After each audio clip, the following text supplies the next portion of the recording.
Maria Gonzalez and her son, Noe Ramirez, are suing Maria's daughter's ex-fiancé, Michael Cortez, for wedding costs and vandalism to Noe's car. Court come to order. All rise. Have a seat, please. Case 3108, Gonzalez Ramirez versus Cortez. Thank you. You're welcome. You're Miss Gonzalez. Yes, I am. This is your son. Yes, Your Honor. That's your daughter. Yes, Your Honor. Your daughter and Mr. Cortez were engaged to be married. That's correct. How old is your daughter? She's 28. And you, sir? 27. How did you meet? We had met on a dating app back in October 2020. Okay. And when did you become engaged? It was sometime in 2022. It might have been around April. Did you give her a ring? I did. Your Honor, they were engaged in September 2022. Did it sound better? I believe so, yes. Okay, this is what the case is about. Miss Gonzalez, it is your claim that wedding plans started to be made, you were paying for the wedding, and he broke off the wedding and broke off the marriage, future marriage, and you believe he is responsible for the non-refundable deposits that you put down on venue and maybe music, flowers, I don't know what, and that's part of your claim. You, sir, are her son, her brother, and it is your claim that Mr. Cortez vandalized your car. Yes, Your Honor. Mr. Cortez denies that he vandalized your car. So I will hear your proof with regard to that. Mr. Cortez says that there is some property. Your harassment allegations don't reach the level of harassment, sir, but you claim that they have certain property that belongs to you. Yes, and I do have a text message from Kristen Ramirez stating to one of my friends that she has my property and has refused to give it. Oh, so that will make my job much easier when I get to your counterclaim. Okay, so Ms. Gonzalez, you started to plan a wedding. What happened was they came in and they spoke to Kristen's father and myself. They announced their engagement. And so we congratulated them. We said we would pay for the majority of the cost, but that we did have some things that we wanted them to pay for. That's okay. So at the time, I wasn't too familiar with Michael.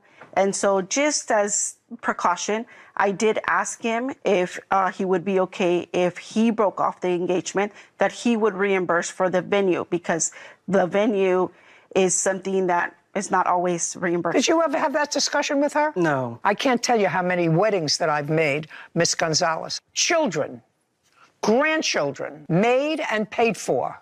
I have never had that discussion with any of the future spouses. If you break it off, you have to reimburse me for down payments. It was I never. Yeah. I never.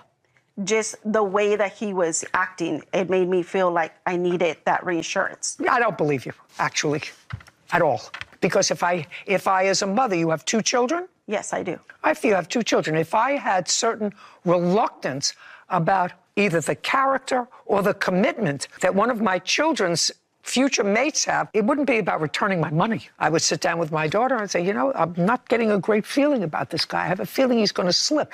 And if I had a feeling I was going to slip, and if you wanted to extract that promise to him, should have put it in writing. Right. Because it doesn't make sense to me, based upon my own personal experience, that that's not the way a new marriage starts with, by the way, if it doesn't work out, you're going to pay me back for this, right? Right. Well, my means are limited, so... And so are his. Yeah. And so what we did was we had an agreement. We asked... Just a second, show me. We show had me. a verbal... Just show me. Well, I'm telling you, I don't buy it. But I'm going to listen to him. Okay. And I'm going to listen to any proof that you have. Okay. See any proof that you have where he committed to paying for the wedding in the event that he broke up the engagement. Yes, Your Honor. Okay? She just told me that you said to her at some point, I will pay for your non-refundable stuff if something happens. Tell me your version of it.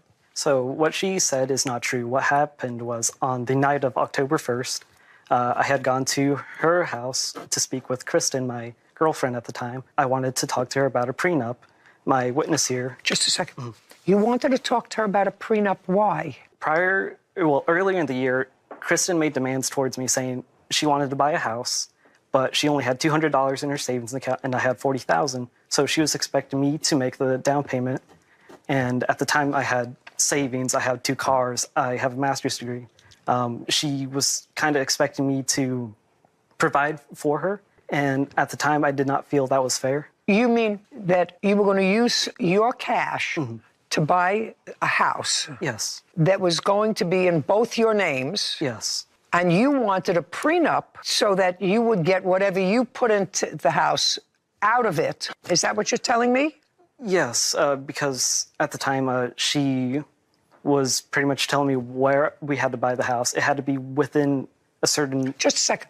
Would you sit down a minute and let your sister stand up? Yes, Your Honor. You're Kristen. Yes, Your Honor. Okay. Kristen, I want you to tell me about this house business. You had no money. I don't have savings, but I had a job. But you don't have money. You don't have savings. He had savings. You were living with your parents. You discussed with him buying a house? We did in the future. It wasn't about buying a house. We had to have some form of living situation when we get married. That was the expectation. And that's what my mom discussed with him too, was that it wasn't him needing to buy a house then and there and in a certain area. We just needed to be able to live somewhere because we're getting married. How are we going to live in like our you work, you just told me, and he works. So you find an apartment, and you each contribute to the rent and the expenses. Yeah. Is that what was the intention? Yeah, and we're both on the lease agreement, and I did pay half. Or I paid as much as I could. Did you live together? We lived together, and then my brother also offered to be on to kind of help with costs, too. So it was... kind of help with costs. You mean he lived there? He also took up the spare bedroom. Well, that would be a yes. He lived there. Yeah. So I have a copy of the lease. It's myself, Maria Gonzalez, and Kristen Ramirez. At the time... Okay, so you're on the lease. Yes, I co-signed for him because he was hesitant in getting and securing a housing. We had less than 2 months, Your Honor, for the wedding. And I was very truthful with him, and I told him, you cannot live in our house. You need to secure housing. That was our agreement in the beginning, that you would be responsible for housing. I never said anything about buying a house or anything. It's just you got a butt out of your children's business. You have a 28-year-old daughter. What are you giving him instructions for? Because, Your Honor, he wasn't doing anything. He had a room. Well, that's up to her. Right. That's not up to you. I mean, your daughter's almost 30. Why is that up to you when she's got a fiance? She's got to figure out what she's going to do with him. What did you have to do with that? When we were discussing the wedding, we did say these were the expectations. You were to have a place for them to stay. It didn't matter where they were going to stay. I never said anything about you have to buy a house or you need to get an apartment or anything. It's just a stable place. What other expectations did you indicate to him that you were expecting? That he pay for the wedding license and that he pay for his clothing. That's the only thing that we asked. You mean for the license and for his clothing for the wedding? Exactly. Okay. Yes. Maria Gonzalez and her son, Noe Ramirez, claim Maria's daughter's ex-fiancé, Michael Cortez, owes for wedding costs. Michael is countersuing for the return of property and personal threats. Okay, you were telling me a story, and let's get to it rather quickly, because what day is it today, Wednesday? Wednesday. Something about sushi for lunch on Wednesday. So you went to the house to discuss a prenup. Yes. And what happened? Originally, at the time, me and Kristen agreed that we wanted to do a prenup, and this was something that she discussed between myself and my dad a year ago. At the time, Kristen was the one who wanted the prenup. Because she was going to inherit a house. Yes. Well, what house were you going to inherit? I just want to correct that I did not discuss a prenup with his father when we discussed the you discussed it, just the two of you. It was between us and my therapist. There was a breakup, Your Honor, in February, and it was between them. Okay, we're going to forget about these wedding costs. I could see the handwriting on the wall a long time ago. You should have, too. Would you tell me? Forget it. Not happening. I do have messages that he was offering his Mercedes for payment reimbursement for the wedding. Okay. I do have. I'll take a look at that. Would you mind telling me what happened when you went to the house to talk about the prenup? That's what you were in the middle of. Yes. So we had discussed about wanting to do a prenup, and we agreed. And then about 20 minutes later, the mom came in to the apartment, started blowing up on me, saying, "How dare I make her daughter work? How dare I make her daughter pay rent? How dare I force her to sign a prenup? Okay. Kristen, you remember that discussion? It was not. Do you remember the discussion? Yes. All right. Just answer my question. These very easy. Okay. Things are common sense. You were having a discussion with him about a prenup. Originally, you wanted a prenup because of an inheritance that you anticipated. What inheritance did you anticipate? I anticipated my father giving me a house. And is that what started the prenup discussion? No. Did you ever discuss that with him? No, not till that night. I'm talking about that night. Do you remember that discussion? Yes. Did your mother come in during the course of that discussion at any time? We went to his apartment, to our shared apartment. Who went? She came in. Me and my mother. He had left our house to the apartment. So he went to the apartment, and you and your mother went to the apartment. And do you recall what your mother was indicating to Mr. Cortez as regard to the expectations she had, or the two of you had, with regard to what he was going to do to take care of you? Yes. And what did your mother say? She sat him down and she said that the way he had been acting up until this time was not acceptable, that it was originally stated that if he was having cold feet, we gave him multiple times if he wanted to postpone the wedding, that he could. And he kept saying, no, I want to keep going with the wedding date, even after we had broken up and he wanted to come back. And my mom reiterated to him that he was supposed to pay for the venue if he forfeited the wedding. And she was discussing with him the verbal abuse that she witnessed leading up to this event, because he knows I have really bad anxiety, and that she did not like seeing him use that against me when it came to me driving, when it came to me trying to find a better job, when it came to like trying to provide for the family. I tried my best as much as I could. And that's what she discussed with him on that night. It had nothing to do with all these expectations. It was just, I needed help being able to speak for myself, because like, I don't know if you can see I'm shaking. Like, I need help sometimes in order to help myself. And that's what she was here for. He wasn't buying it. Do you understand? It's too bad. You said you had proof in writing that he somehow, someplace agreed to pay for the deposits that you had. I'd like to see what proof you have of that. Yes, ma'am. Just show me. Yes, ma'am. Don't show me anything other than that. Just show me that. Yes, ma'am. Now, the first one is Just a second. Who wrote this? Michael Cortez. No. He wrote it? Yes, and he left it in my mailbox. October 13th, 2020, paid for the down payment for a home for me and Kristen. Both names on it. I would be putting down $40 to $50K. If we have kids, it'll go to them. To compensate for the wedding, I would be willing to financially support Kristen if she needs to focus on herself. Whether it's bills or rent, I would be willing to help. In addition, I would pay for a new wedding. I don't know what that means. Your Honor, I never wrote that letter. This? Correct. I never wrote it or signed any letters. He placed that in my mailbox. Kevin, would you go over this? Give him this pen, and I want you to write the following. I don't want to throw away.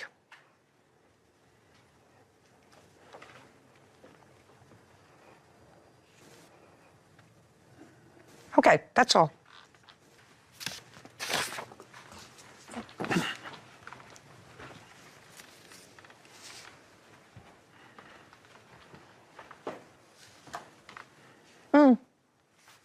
Yeah, you wrote it.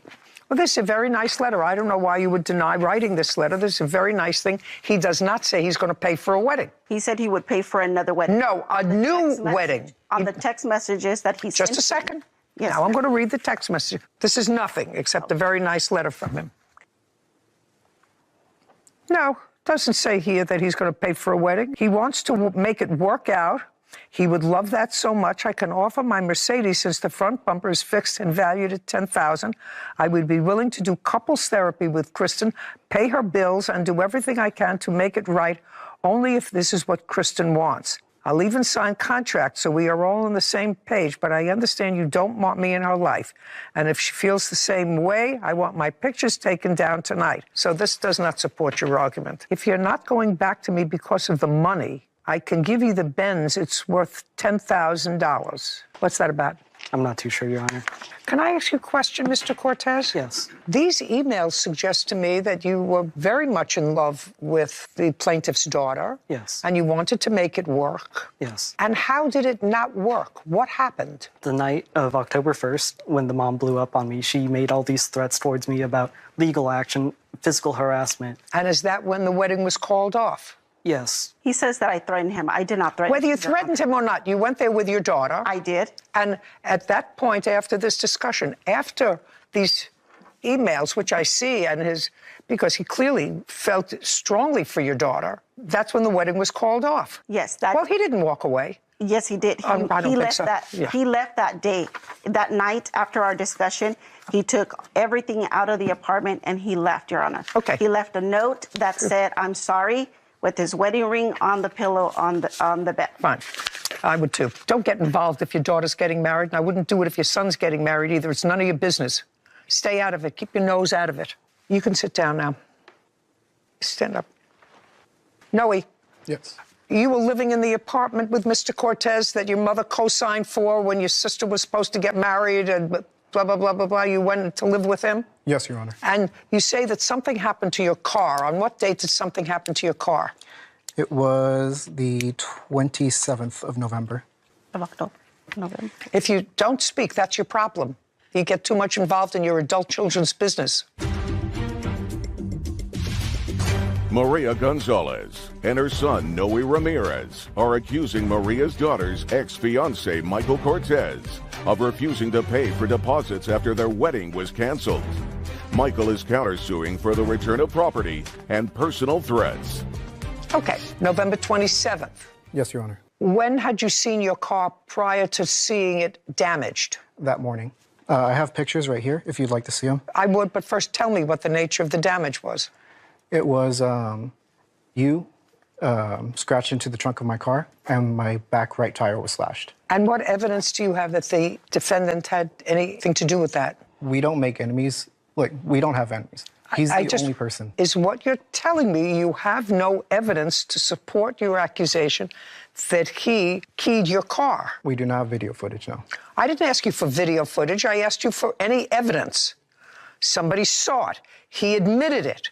No, Your Honor. Okay, well, then you don't have the case. You understand that, right? Yes, Your Honor. What did he owe you $1,000 for? The $1,000 was for the damage to the car. Did he ever acknowledge that he would give you $1,000? No, Your Honor. Oh, then he doesn't owe you anything. Okay, I can deal with that quickly. I have a counterclaim. The counterclaim says that they have property of yours. What property do they have?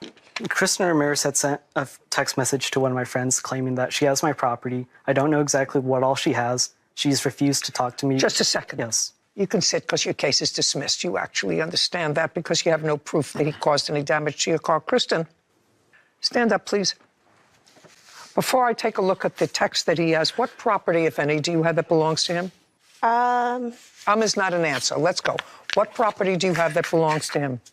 I believe he left a birth certificate at my house. Where is it? It was in the safe in my room. So you have his birth certificate. What else? I'm not too sure what else he left in there. He's the one that put them in the safe. He says he has a list, which I will look at, that you sent to someone of items of his that you have. And I'm asking you, before I look at the list, what other items of his do you have? Other than that, I have no idea. I haven't looked Okay, at now it. I'll see the document that you're referring to. She's going to give you back your birth certificate. Okay, I have it. It's going to be this message.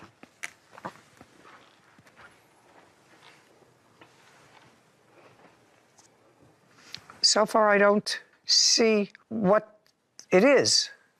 Right. It's not listed in there. She just acknowledges that she has my stuff. She kept it vague. She's going to give you back your birth certificate. It's sort of misleading, sir. Yes, Your Honor. Now we're going to get back to one other little thing that's gnawing at me before I finish this case. So with regard to your belongings, she's going to return to you within 5 days.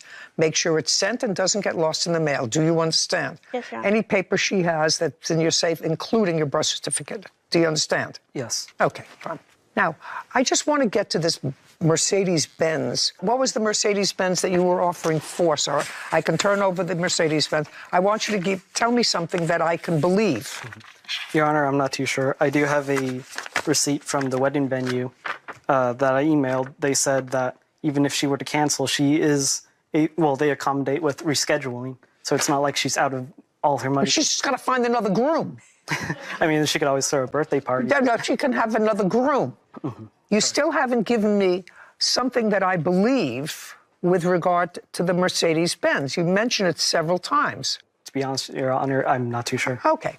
Well, you know, I usually don't like to split the baby in half, but it seems to me as if that there is some evidence that you agreed to participate in the event that something happened with the venue. And I don't necessarily think that you are 100% responsible for the breakup of this relationship. I think there was a lot of problems and interference on both sides. How much was the venue, the non-refundable venue, cost? $7,050. Okay. Mr. Cortez, yes. While it's usually not my practice to leave anybody happy that comes into my courtroom, I like when everybody is miserable when they leave. Yes, Your Honor. But she had $7,000 worth of expenses as a result of this wedding, and I actually think that it's fair that you each pay half of that. So I'm issuing an order for $3,500 for the plaintiff. She's going to return all of your papers and documents that she has. This case is now over. This court is adjourned. The mom made all these threats and harassments towards me, and that's exactly why I left the wedding. He's not man enough to be my daughter's husband. This is a woman that I was going to spend the rest of my life with, and she let her mom ruin the relationship. I feel that God gave us a blessing in removing this piece of trash out of our lives. I want to move on with my life, so as long as I can get out of my hair, I'd be happy with that. There is someone better than for my daughter out there. I tell you, that was very sad. Not legally sad. It was a socially sad case because I think he really legitimately cared for her. I mean, the letter that he wrote, and he clearly wrote it. I don't know why he would deny that he wrote it. There's a little forensic testing out there of your own. Yeah, you're right, a little forensic testing. I know that's particularly kosher, but it looked right. But it was a really kind letter. Yeah. He did, in fact, talk about the Mercedes. This was before he left. He said, I don't want there to be this fighting back and forth because evidently it was clear that this was not the first breakup that they had. And it was very sad, and she, I think, actually cared for him a great deal. Yeah. Mama. Too many hands. Mama got in the way. She was trying to be very protective of her daughter, who clearly has an issue or two. But she was clearly trying to be protective and... Went a little overboard. Listen, if I were a young guy, and he's actually a year younger, I think than his ex-fiancée, I would be worried about that lady being in my life on a permanent basis. Yeah. Okay, so you're crossing the street. He honked the horn at you. You flipped him off. He gets out, and he starts to get loud. That's when he pulled out about an 8-inch combat knife. Dumb and Dumber. Next day is when we really had an altercation. Oh, so this is just an appetizer. This is Judy Justice. Lucille Chacon is suing her neighbor, Seth Kaufman, for damage after Seth attacked her car. Court come to order. All rise. Have a seat, please. Case 3105, Chacon versus Kaufman. Thank you. You're welcome.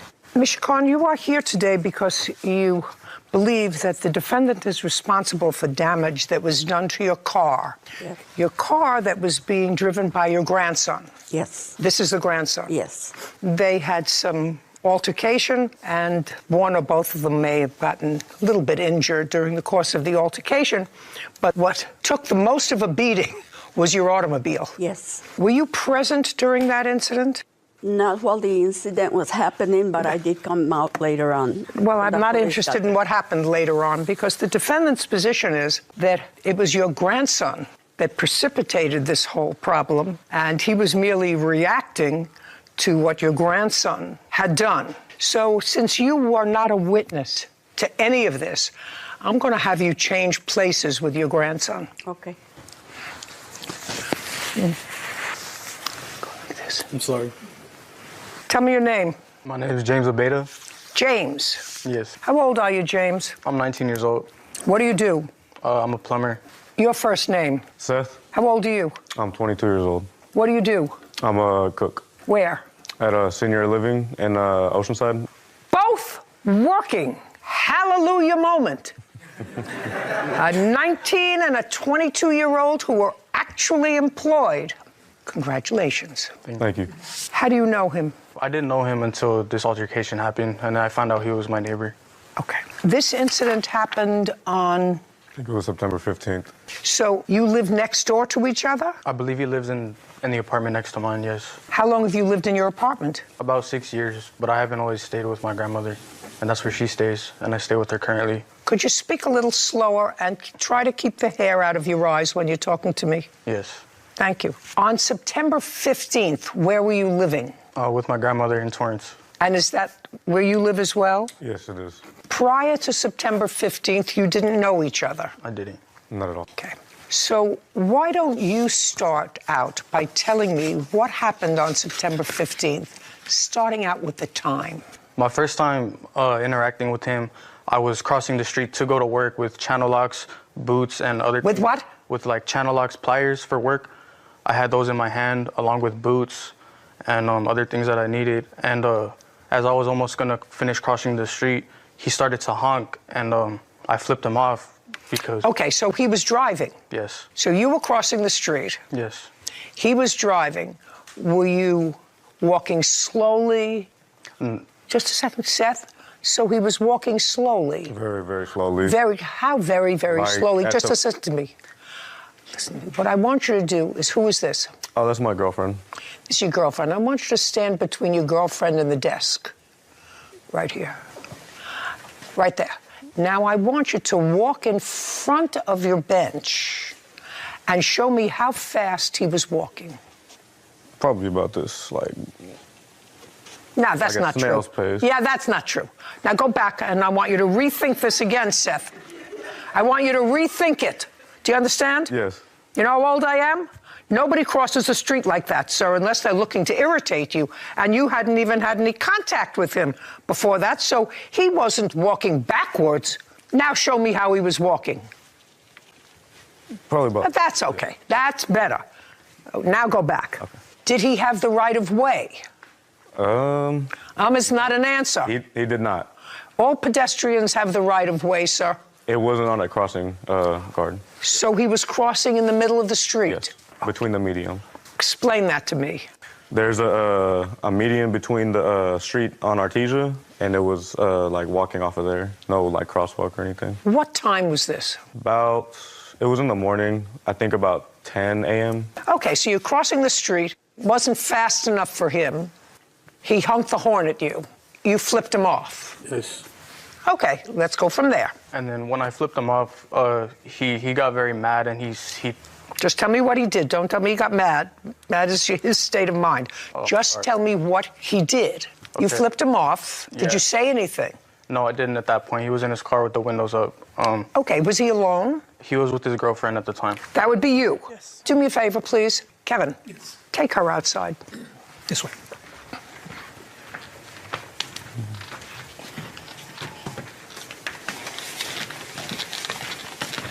Okay, so he's with his girlfriend. You flipped him off now. So he parks his car in the middle of the street. He stops in the middle of the street? Yes, and he gets out, and he starts to get loud. He's like, you need to learn some respect, and... Is that what he said to you? You have to learn some respect? Yes, he said, like, something along the lines of, I'm going to teach you some respect, or you need to learn some respect, because I had flipped him off, and... Just a minute.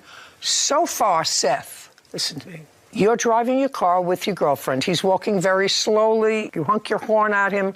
He turns around. He flips you off. You stop the car. Is that correct? Yeah. Not yeah. Not yeah. That's a yes. Yes, ma'am. Yes, ma'am is even better. Lucille Chacon claims her neighbor, Seth Kaufman, damaged her car during a fight with her grandson, James. Okay, you stopped the car. Did you get out of the car? Yes, because I was... Just a second. You stopped the car. When you stopped the car in the middle of the street. I pulled off to the side. Was it in a parking lane? Yes. Listen, was it in a parking lane that you pulled over? Yes. Okay, so you pulled over into a parking lane and got out of your car. Yes, and put on my emergency lights as well. Well, what was the emergency? Think about that for a second. I want you to tell me what the emergency was. Is not an answer. It's not an answer, you're right, ma'am. He was yelling obscenities at me, so I yelled some obscenities back. No. He wasn't yelling obscenities to you, sir. He flipped you off. He left out the part where he also yelled obscenities at me. You mean after you honked the horn at him? Yes. What did he say? Along the... Not along the line. I want you to think about what he said. You know, I got a crystal ball here. I want you to think about what he said, and you can tell me. Nothing makes me blush. He basically just said... Not basic. Listen, basically is a filler word.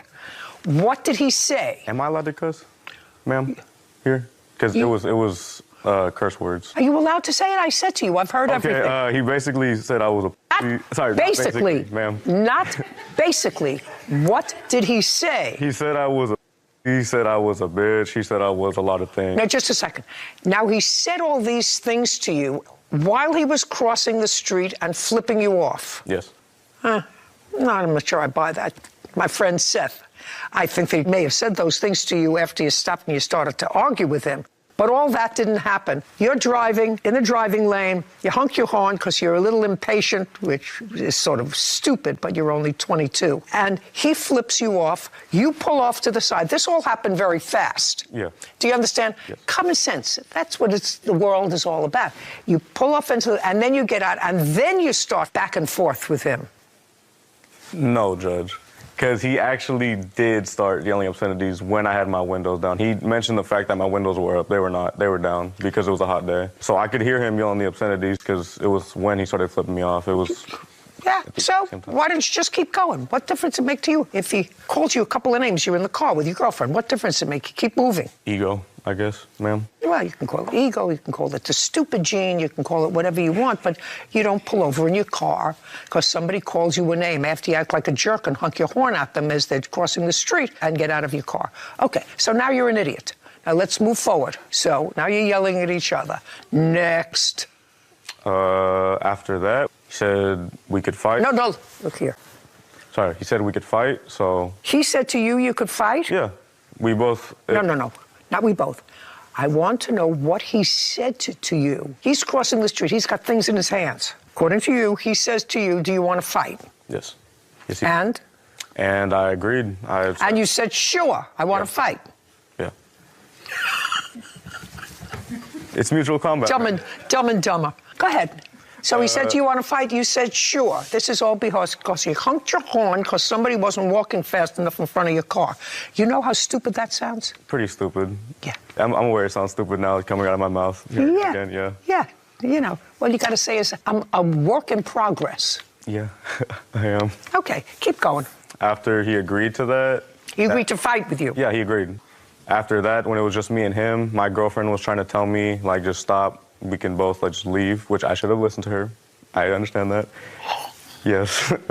Was she still in the car? No, she had come out with me to, like, try to dissolve the situation. Okay, so, you know, she's out someplace now where she can't hear what's going on here, which is why I had her escorted from the courtroom. So she's going to tell me that when you pulled over, she said, do not get out of the car. Yeah. Don't get out of the car. Yes. That sounds like something I would say to my husband when somebody cuts him off and he pulls off and he goes running out of the car. I say, you're 90 years old. Who are you going to fight with? Go ahead. You know, but sometimes you don't get smarter. Sometimes the work in progress just gets stunted. Keep going. After that, when we both agreed to fight. And your girlfriend is telling you... Trying to stop me from doing everything. That's when he pulled out about an 8-inch combat knife that was completely camouflaged. Wish I had a picture of it. But it was about that big enough to hurt me, basically. Like, I don't care what size a knife is. A knife is a knife is a knife. It could be an inch long. I agree. A knife. But yeah, it was a pretty big knife. And then after that, when we were just yelling at each other, I didn't leave after he pulled out the knife because I was kind of like, I can't believe you pulled out a knife on me. I was just shocked by it. A neighbor came over and started trying to break us up as well. And so did my father. My father came over because he just so happened to be outside and tried to stop us too. So that day it got dissolved, like the whole situation. And? The next day is when we really had an altercation. Oh, so this is just an appetizer. Yes. Of what happened the next day, which Yes. was September 16th. Yes. So now your father is there, your girlfriend is there, you're separated. Yes. Then you saw each other again the next day. Correct. Take it from there. Now you saw each other the next day. What happened the next day? So far we don't have anything except, did you take out a knife on the 15th? That's an answer, yes or no? No. You did not? No. You did not have a knife with you? Yes, I did. You did. Where was it? In my waistband. So it was there? Yes. Okay. And visible? Yes. Okay. And what kind of a knife was it? A camouflage knife with a... How big? About this big. Okay. And who else was out there? He was there with his girlfriend, and his father came to sort of break things up, and it was broken up, and you got back into your car and drove off. Yes. So far, correct? Yes. Let's go to the next day. So the next day, I was sitting in my car in front of the apartment that I live at. You mean your grandmother's car? Yes. And I noticed that he was, like, on the median that he was talking about on Artesia, he was already crossed on that side, and he was with his girlfriend. And he had noticed that I was sitting in my car, and he had already had his knife out, and he came up to me, and he tried stabbing me. He stuck his knife in the car, already yelling before I could even acknowledge his existence. He came up to me yelling, upset, and he... What was he yelling? He was like, what's up? He was like, what's up? What happened yesterday? Like, what about yesterday? You called me a... What about now? Because he had a knife now, and I guess the day before he felt like he didn't. So he came up to me with a knife and immediately stuck it in the window, tried poking me, and as I tried to get out, he kicked the door about 5 times while I was trying to get out, crushing me and also shutting the door as I'm trying to get out. And by the time I got out... What were you trying to get out for? To not get stabbed, because I couldn't pull off because he was on the left side of my car, and that's the side I needed to go onto the road, so I couldn't drive off. Unless you ran him over. Yeah, and I didn't want to kill him. He had a knife. He was stabbing you. Yeah. You could have killed him. Lucille Chacon and her grandson, James, are accusing their neighbor, Seth Kaufman, of damaging her car during a fight with James. Okay, keep going. So at that point, I got out and I followed him. Okay, just a second. So then you were able to get out of your car because he walked away. He didn't walk away. Well, then, because you say you were following him, which means that you were behind him, which means he was walking away. No, he was facing me and I was facing him, and I was kind of like walking him back around my car because I was trying to go to my gate and get inside instead of driving off. Well, why didn't you drive off? Now he's away from the car. Why didn't you just drive off? I just didn't want to get stabbed. I wasn't sure what to do. It all happened very fast. So you didn't want to get stabbed, so you got out of your car? Yeah, and I was trying to go inside. Is that pretty stupid, right? Yeah, well, I was trying to avoid hitting him with the car. Nah. Go. He was parked in the fire lane, and there was no cars in front of him. He could have pulled off if he... No, not coulda, woulda, shoulda. Just tell me what happened. I was walking across the street. Me and my girlfriend were actually having a little bit of a spat. My girlfriend and I. Oh, my girlfriend and I, you're right. We're having a little bit of a spat. She was leaving. I was going across the street to go, talk to her, settle things down. So you were having a fight with your girlfriend? Yeah, little verbal altercation. What were you having a fight about? I don't even remember. Something small and stupid, probably. And then while I was walking across the street, I heard James from his car, who put down his window, start yelling at me. Again, more obscenities. You're a bitch, you're this, you're that. So I thought he wanted to start stuff again. And it seemed like he did. So I walked up, I started talking to him. Like, do you want to fight again? The exact same thing I said the day before, and the exact same thing happened. He pulled out a knife that he had in his waistband, and yeah, we just kept yelling at each other back and forth. My girlfriend, again, tried to get in between us and stop everything that was going on. Okay, so what you're saying to me that he instigated what happened on the 16th of September by shouting at you when you were crossing the street to talk to your girlfriend. Exactly. And then you came back to the car to confront him as to why he's calling you names again. Exactly. And then from inside his car, he took out a knife? The exact same knife, yes. The exact same knife? Yes. And what did you have? Nothing. Now, you knew he had a knife from the day before. Yes, I did. So why would you go over to his car unless you yourself had some sort of something to protect yourself with? I didn't really care about protecting myself. I was just more angry than anything. And that does sound stupid, but it's the truth. I was just really upset with the fact that we could have had mutual combat the day before, which we both are adults. We agreed to. Could have done that, but he wanted to pull out a weapon when there was... This all started because he wasn't walking fast enough across the street. Yes, this all started because he wasn't walking fast enough across the street, yes. Mm-hmm. How did Mrs. Chacon's car get damaged? When I was trying to defend myself from him, like I said, he had a pretty big knife. He says that he was following me. No. I asked you a question.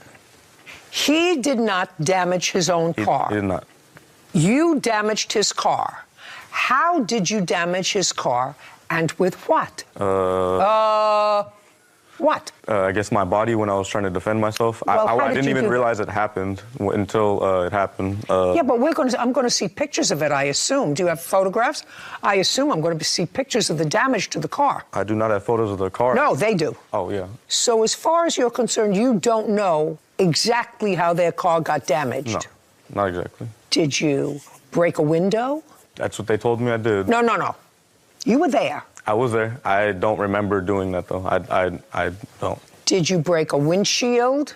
I believe it was the back, not window, but the little tiny part that's connected to your back window in the back of your car? One of those tiny ones. Not the window, but the little glass part over. The little glass part, that's usually called a window. Yeah. What about holes in the car? Holes? Holes. Would there be any pictures of holes in the car? I don't think so. No. Okay. And would there be any marks where there was any kicking to the car?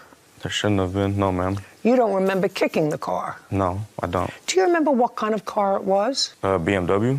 Okay. Now, let's go back. Now he's with the girlfriend. Pick it up. So he's... September 16th. You're in your car, sitting in the fire lane. Did you hear what he just told me? Yes. Is that accurate? No, it's not. He damaged my car when I had gotten out of it. We went to the back, and that's where I had to go to my gate and Go to your what? To my gate inside of my apartment. And his girlfriend was screaming to just stop everything because the day before it was something traumatic, I'm sure, for her as well already. And it was the same, like calling each other that, and so we were just standing there across from each other on the sidewalk, and then he backed, because he's close to my car, so he kind of backhands it, and he does that to the trunk, and his hand goes through the glass, so it cuts him, and the back of the car has a hole in it. Can I see the photographs of the damage? Yeah.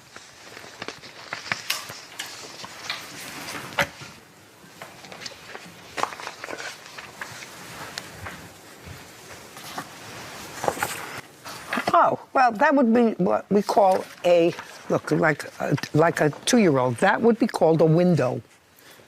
What I want you to do is, I see the broken window. What I want you to do, James, is Kevin is going to give you a pen, something that will show up on this, and I want you to make a circle as to where you allege there's damage to your car, your grandmother's car, other than the window.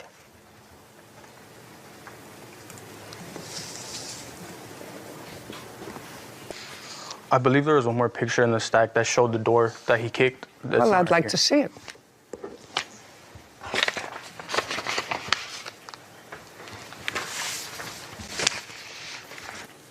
Okay. What's the damage here? Like a scratch, like a line across. And what was that made with? I think with a knife. Okay, good. Now, Kevin, would you go and bring in Mr. Kaufman's girlfriend? What is her name? Kyla. He attempted to slash her with a knife. Correct. No. Now, it's clear to me that your grandson has some growing up to do. This is Judy Justin. That was done to your car, that was being driven by your grandson. Yes. My first time interacting with him, as I was almost gonna finish crossing the street, he started to honk, and I flipped him off. And? The next day is when we really had an altercation. I was sitting in my car. He came up to me with a knife and immediately stuck it in the window, tried poking me. He kicked the door about 5 times while I was trying to get out. How did Mrs. Chacon's car get damaged? So as far as you're concerned, you don't know exactly how their car got damaged? No. Now, Kevin, would you go and bring in Mr. Kaufman's girlfriend? What is her name? Kyla. And now, the conclusion. Lucille Chacon is suing her neighbor, Seth Kaufman, for car damages resulting from a fight with her grandson. Now you can sit down. I want to talk to Kyla. You can sit down. Kyla, what's your last name? Steed, S-T-E-E-D. How long have you and Seth been a couple? Going on 2 years now. He has bad temper. Sometimes. Sometimes. We're going to go back because you were driving in the car with him. Yes. Plaintiff's grandson was crossing the street. Where were you going? I don't really remember. Think. Probably to the store, or like to get something to eat. It's 10 o'clock in the morning. Yeah. Mm-hmm. You live together? No. Well, yes. Just a second. That's either a yes. Yes. Or a no, or a sometimes. It's never a maybe. It's a yes. Where do you live together? I live in his car.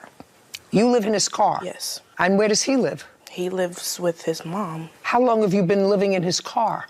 A good minute. I'm not sure. A month, a week, 6 months? I don't know.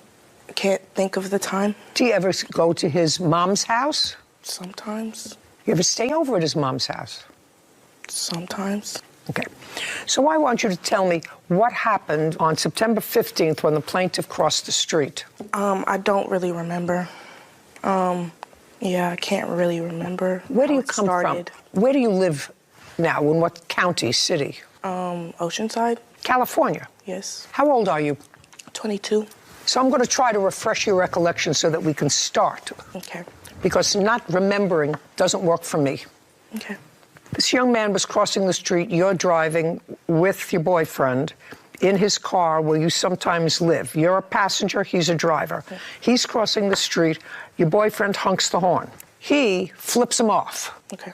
Your boyfriend pulls over into a parking lane, puts on his hazards, according to him. What do you say to your boyfriend? I think I just follow him and... Followed him where? To go get back in the car, basically. That's what you told him. So far, so good. Get back into the car, let it go. When he pulled the car over, did you tell him to let it go and just go?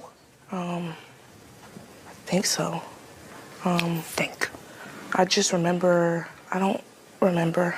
Okay. You've been with him 2 years, correct? Yes. And the place where he lives, his father also lives. Is that right? Yes. What's his father like? He's a pretty nice guy. Did you ever see Seth with a knife? No. Does he have one? Not that I know of. Does he have any weapon? Not that you ever saw? No. What about his father? His father have a weapon? Mm-hmm. Ever see? Not that I know of. Now I want you to go back to back in your memory, to the next day. This is the day after this incident happened in the street. And ultimately, his father was there. Between you and his father, you got him to separate, and you all went on your merry way. Yes. On the 15th. Now I want you to think back to the 16th, which is the day after. Okay. You and your boyfriend were outside, and you were having an argument. Yes. And you walked away from him, and you went to the median in the street. Yes. Okay. What was the argument about? I did something to upset him. What did you do? I was talking to another guy. That he saw, or that was on a text? It was on a text. Okay.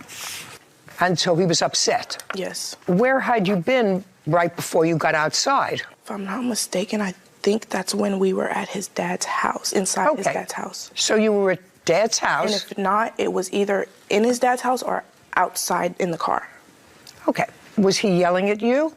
What was he saying to you? I mean, I could understand him being pretty upset. I mean, after all, he lets you live in his car. Remember. Right? And now he sees you talking on the phone. What he said is he sees you talking on the phone to texting, probably, another guy. Yes. And he's angry. Yes. And he has a little bit of a temper that you've seen occasionally. I would say that that's probably true, right? You saw it the day before. So you started to walk away. Yes. And did he follow you? Yes, he did. Followed you. Yes. And what was he saying as he followed you? I don't remember. I think he was trying to get me to leave. What do you mean, you were already leaving? Yeah. Or I really don't remember. I'm pretty sure he was trying to get me to, like, not be around him anymore. So what was he saying to you? And was he saying it in a loud way or in a quiet way? Like medium, like not so loud, but like still loud. So he's following you into the median, and then you're there. So you actually saw everything that happened. Where was the plaintiff's car? I think it was across the street. Yes. And so you saw his plaintiff's car. Now he's coming out after you, and he is angry. Yes. Go ahead. I want you to tell me next about what happened in the confrontation between Seth and James and the car. Okay. Do you understand? Yes. Don't say I don't remember. Okay. Let's go. I really can't remember. Would you have remembered better if you were sitting in the courtroom and you heard him testify? Would you have remembered better? Yes. That's why you weren't here. Lucille Chacon claims her neighbor, Seth Kaufman, owes for car damages after fighting with her grandson, James. Now tell me what happened. I don't remember. I remember... You do understand, Seth. You do understand, Seth, that because she can't remember, you're going to pay for the damage to the car. You do understand that. I do not understand. Oh, well, I'm telling you, if she is so intimidated by you that she can't tell me... Oh, you think it's that she can't tell me what happened on September 16th. That she can't tell me what happened on September 16th, and she's your witness, you're going to pay for the damage to the car. Do you understand? I want you to be clear about that. Kyla, if you can't remember, he's going to pay for the damage to the car. Okay. You understand? I understand. Now, do you have any memory of what happened on September 16th other than the fact that he was angry that you were texting with another guy? I remember crossing the street, and then next thing I know is I hear yelling. So I turn around, and they're going at each other. What does that mean? Tell me. They're yelling at each other. Just yelling? Just yelling. Okay, and so now you have to watch them. They're yelling at each other. I get in between them. Because they're yelling at each other. You walked over to where they were. Yes. And physically put your body in between them. Yes. Okay. Was James in his car or out of his car? I think he started off in his car. And... That's correct. I don't remember how it started, but he had somehow tried to get out. I guess my boyfriend kicked the door, and then that's when he grabbed it. Like, he had got out eventually, and then he had a knife in his hand. James did. Yes. And that's when I kind of backed up, but I was still trying to tell Seth to, like, let's just go and leave it alone. Smart. And after that, it kind of just ended. The cops had came. Okay, good. Now you can change places with each other. Okay. Now I'll see an estimate for the damage.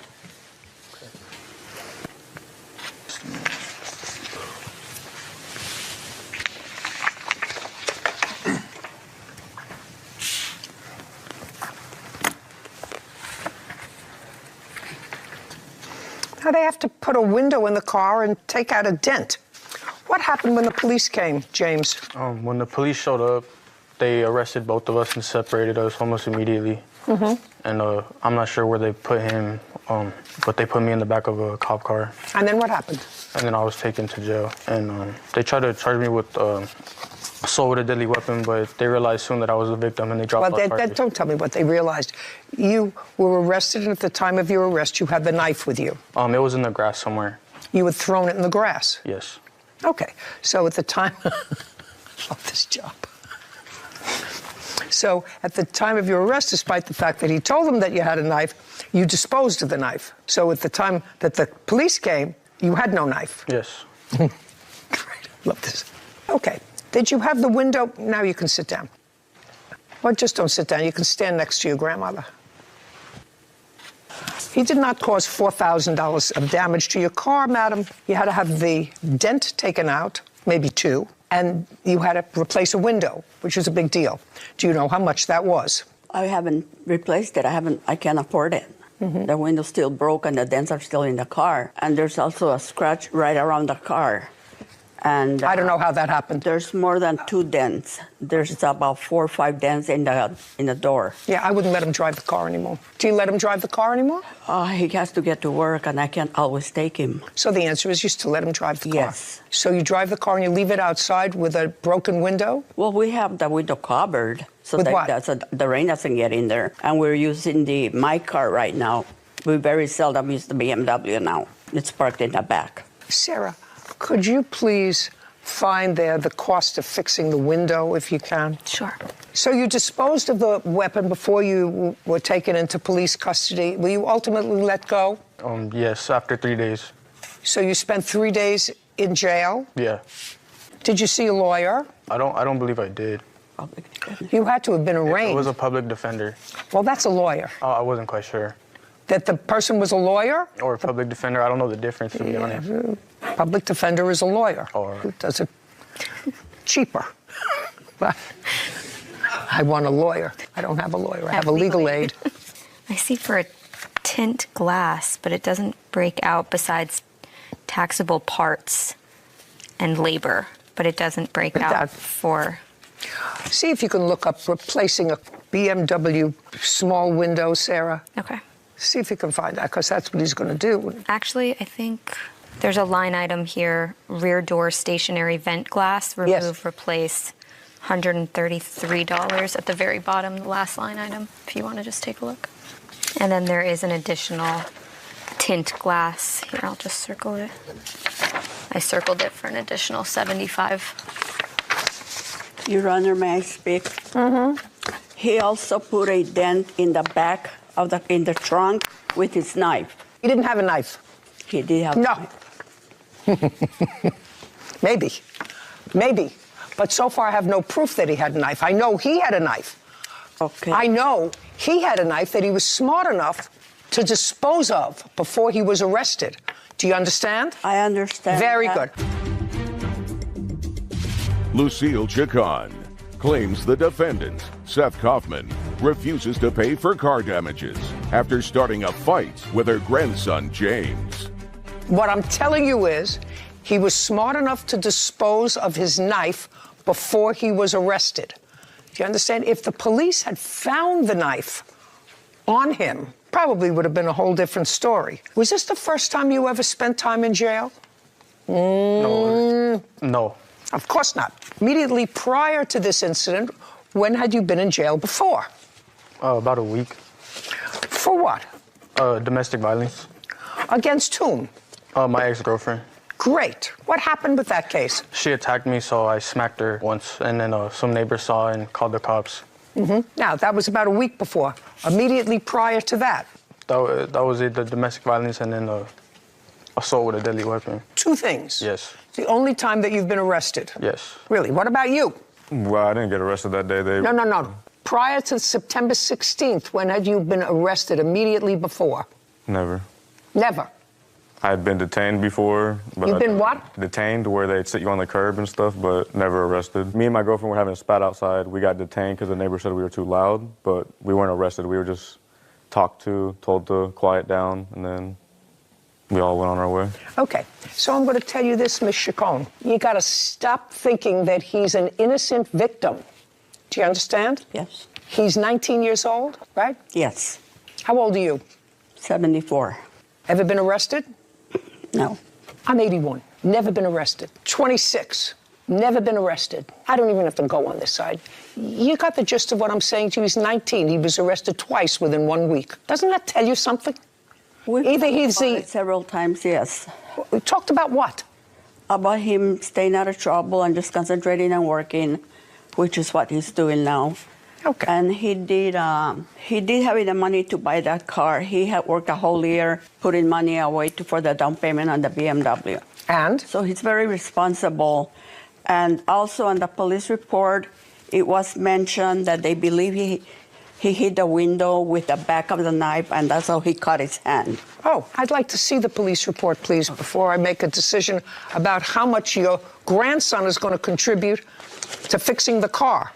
because both of these characters acted inappropriately. You would agree with that, Ms. Chacon, wouldn't you? Yes. Perfect. So that they should both bear the responsibility. One, it's really Dumb and Dumber. Oh, so the same police officer who arrested you this time arrested you in the domestic violence case? Yes. Let's read on. How come neither one of you told me? Stand up. Over there.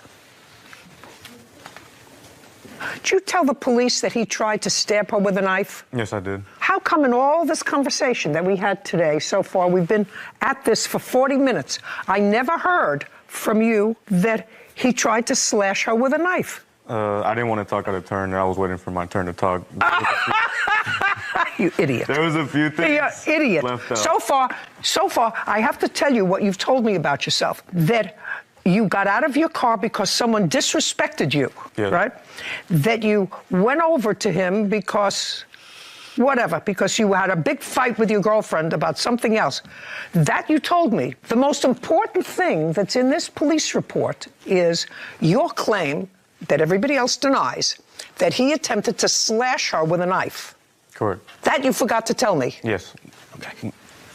Lest I'll forget it and didn't have the time to.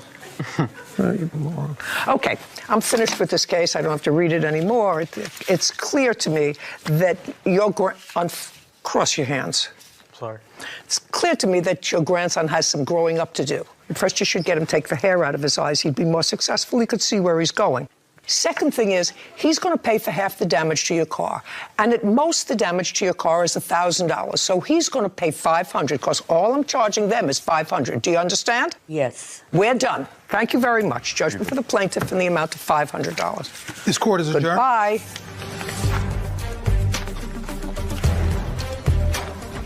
I'm happy with the judge's decision. I think that James was equally, or if not more, responsible for what happened that day than I was, so I'm glad that she made him at least pay for half of it. I respect that. Her decision. I should have been better about my anger. I don't need to lose my temper like that. I mean, as the judge said, I could have murdered him. Those are her words. I think that I was acting a little bit stupid those 2 days. The next day, I thought about it a lot. Like, I didn't need to do any of this. I was simply going to work. I don't instigate fights. People carry guns. A lot of people carry a lot of other illegal things that they can just use on you at any time, so. My words were, I don't want to fight you, and when I showed him my waistband with the knife, he didn't want to fight anymore either. Basically, just gotta check my ego. Just keep doing what I want to do. This whole thing could have been avoided if 2 young men just checked their egos a little bit. Got way out of hand for literally no reason. No reason. Walking a little too slow to cross the street. I think that it's a very deep pathology. Those 3 young people is a very sad pathology. Not sure what her issues are, but the 19-year-old looks like butter could melt in his mouth until he opens his mouth. And he's clearly got his grandmother sort of a little bamboozled. What started off as 2 young employed people who thought it was going well. It went south fast. Yeah. Looks like a job won't save everybody, but... Better be unemployed and a nice person than employed and going down a very negative path. Yeah. All 3 of them. Yeah. All 3 of them. Very sad. Great.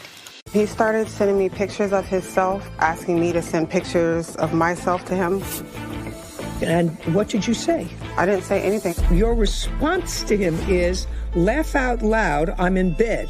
He says to you, really, that's hot. Did you try your new toy? I assume that that's not an erector set.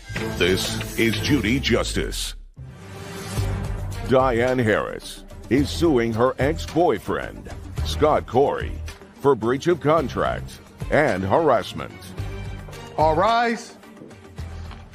Have a seat, please. Hello, Judge. Case 3104, Harris versus Corey. Thank you. Welcome. Miss Harris, in what state do you live? Las Vegas, Nevada. How old are you? 33. Have kids? Yes, ma'am. A 2-year-old and a 7-year-old. And you're a single mom? Yes, ma'am. How do you know the defendant? I met him in Arizona through my father. Your father lives in Arizona? Yes, ma'am. So you were visiting him when?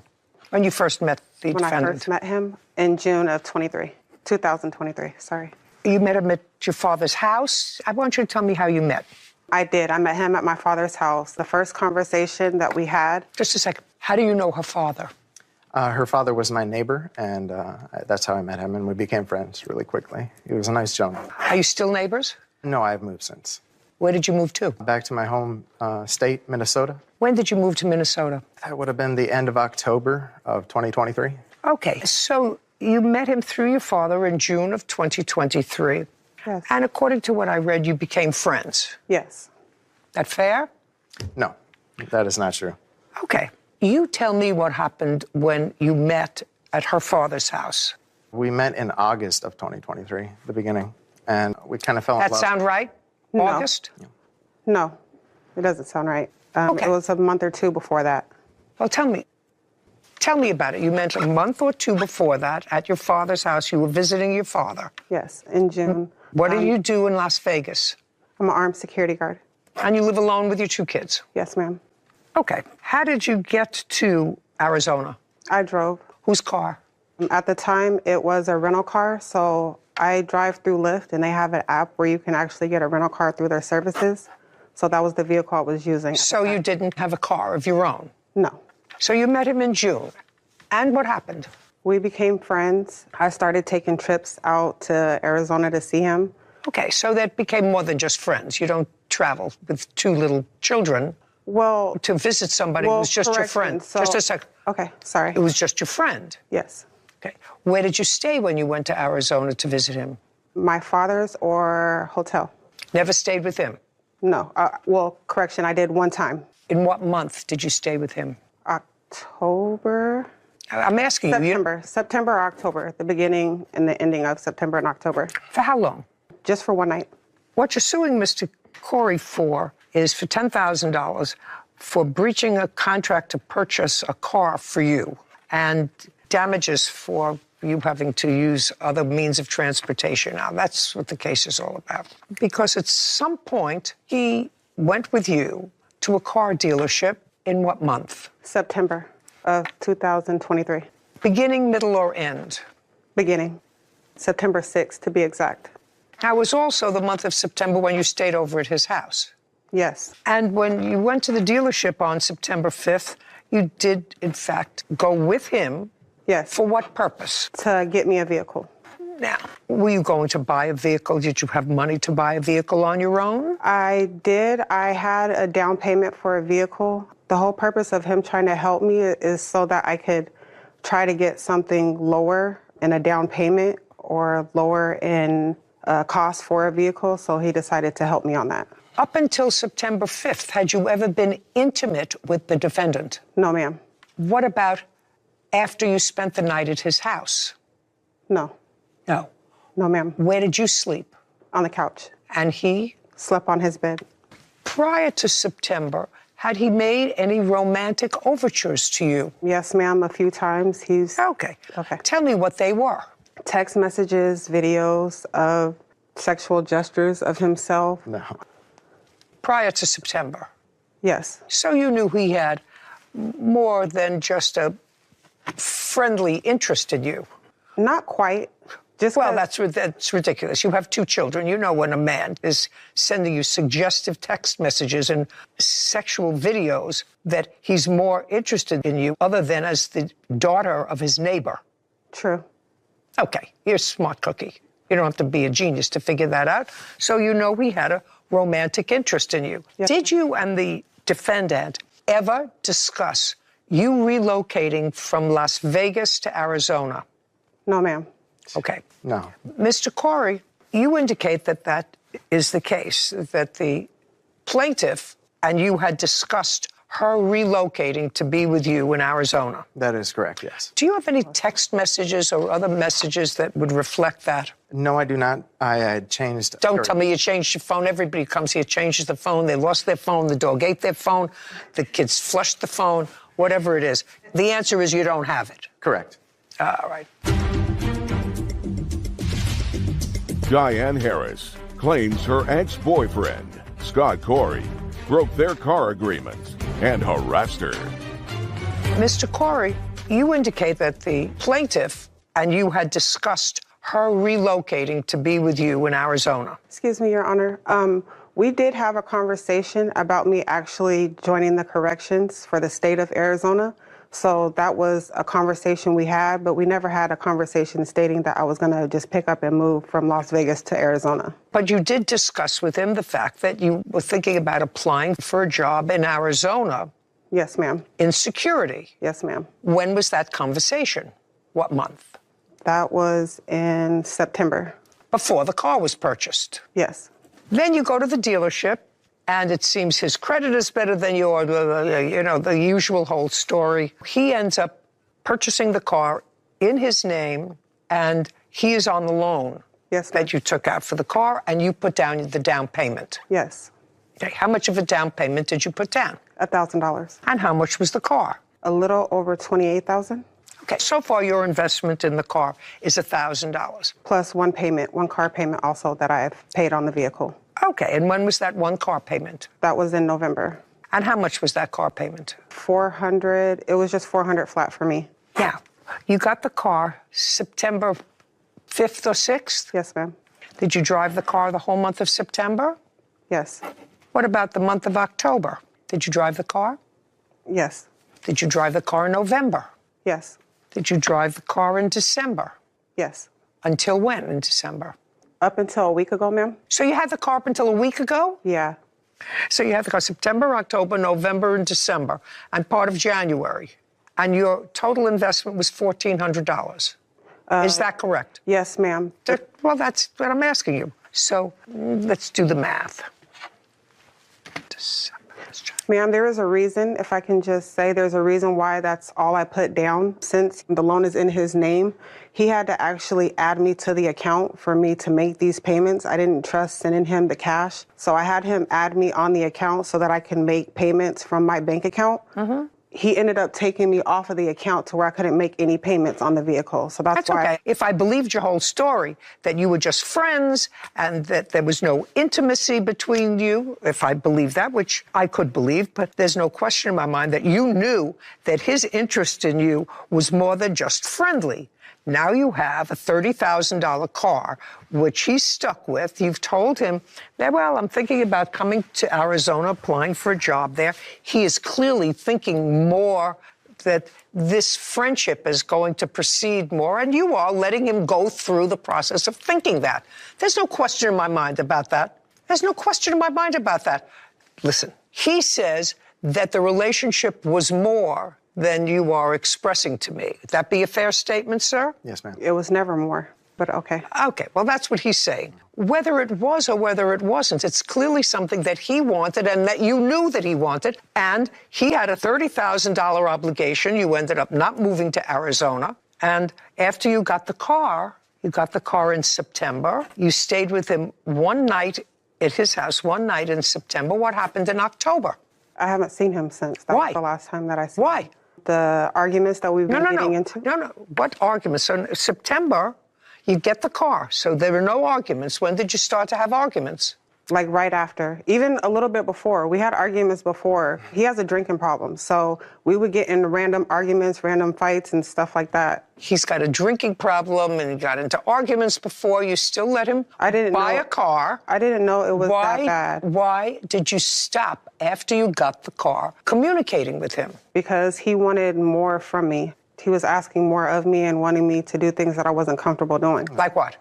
Like sexual actions that he wanted to do with me. And yeah, okay. So I've sort of created a scenario which he doesn't even have to participate in. You drove a car September, October, November, December, and January, 5 months, and in total you paid $1,400 or $280 a month for the privilege of driving a $30,000 car. That's pretty reasonable, isn't it? Can't rent a car for $280 a month. You go to work? Yes, ma'am. And you get to work how? Because it's part of your damages. I was getting to work with the vehicle. Not this car. How are you getting to work prior to this car? You worked as security. How are you getting to work? The rental car through the Lyft services, as I told you. A rental? Yes. What kind of car? It's whatever they give you. Sometimes you got to trade it in, so it's whatever they give you. Great. And you pay for that by the day, by the week, by the month? How do you pay weekly. for it? How much do you pay weekly for it? $680 a week. $680 a week? Yes, ma'am. Well, there's no question then for these 5 months, you made out like a bandit because you only paid for the total time that you had the car $280 a month, right? Yes. Yeah. And then he said, well, this isn't working out the way I thought it was. See, you don't have to say much. This isn't working out the way I thought it was. This is not a romance, right? Which is why I put my name on this loan to begin with. Is that a fair statement? That's not what it was supposed to be. That's what was it supposed? Why he put his name on the. Tell me why you think he put his name on it. He didn't even know me well enough to even want to have an intimate relationship with me. Tell me why kids. you think. Tell me why you think then he went with you and signed the loan. Tell me why you think he did that. I think he did that because he was under the influence. First of all, because he's always drinking.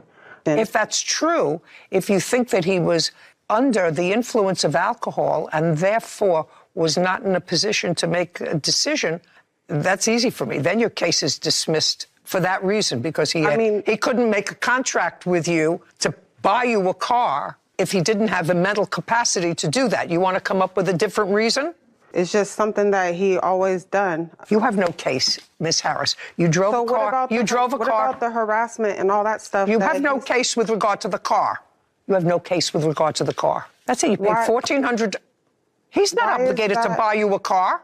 Okay, ma'am, but I wasn't able to make those payments on the vehicle. Whether you were or whether you weren't, you didn't. You drove a car for 5 months. You paid $280. It is a fraction of what you were paying before to get to and from work. So you're really not out any money. In December, Go buy a new car. Listen to me. Clearly, there was a misunderstanding between the two of you to the extent of where this relationship was going. But in December, he took me off the account, so I was only able to pay that 1 month. I don't care. You're not out any money. Diane Harris is accusing her ex-boyfriend, Scott Corey, of refusing to pay for the car he purchased for her. She also claims Scott harassed her with inappropriate text messages. Now, the other part of your lawsuit is for harassment. So now you're going to tell me when the harassment started and what it is. The harassment started late September, late in the month, probably like the 15th or the 16th. Well, you said you stayed over at his house the end of September or the beginning of October. That's no, what it was you the told beginning me. of September. No. That's when I got the car. No, that's not what you told me. You told me you stayed at his house at the end of September. Would you find that spot for me? I may be mistaken. That is possible. She said September or October, the beginning, the ending of September, October. That's exactly what she said. The end of September or the beginning of October. You got the car September 5th and you stayed with him, according to you, one night at the end of September. That's what you testified to. Okay, well, it was September 5th, the night that I stayed. I stayed at his house the day before we went to get the car. Then you made, just a second, then you made a mistake. You made a mistake. You didn't stay at his house. You stayed at his house the night before you went to get the car. Is that what you're telling me? Yes, ma'am. Okay, now you're going to tell me the harassment started, according to you now, on September the 15th. What did he do? He started sending me pictures of himself, trying to interact in sexual stuff over the phone. He wanted me to show my body parts. He sent me pictures of himself, asking me to send pictures of myself to him, which I have proof of. Just a second, and what did you say? I didn't say anything. I just said, no, I'm not into that. I'm going to bed. I got to put my kids to bed. So I just blew him off. Okay, so you blew him off. What's next? The videos and pictures of him. So he likes to find women on the internet and pay for them, and he'll send me videos and pictures of him with these other women. I also have these pictures and videos here. Show me when you told him to stop sending you the videos. I'm assuming, for the purpose of this, I am assuming that he sent you videos that you didn't want to see.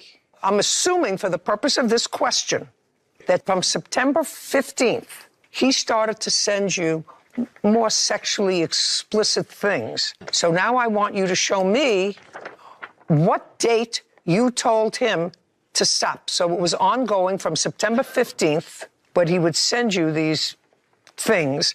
Show me the please stop. I don't want to see the video. I want you to show me please stop. I don't want to have anything to do with those videos or this topic. I just say no. Just a second. No, I don't want to. Okay. No, just show me.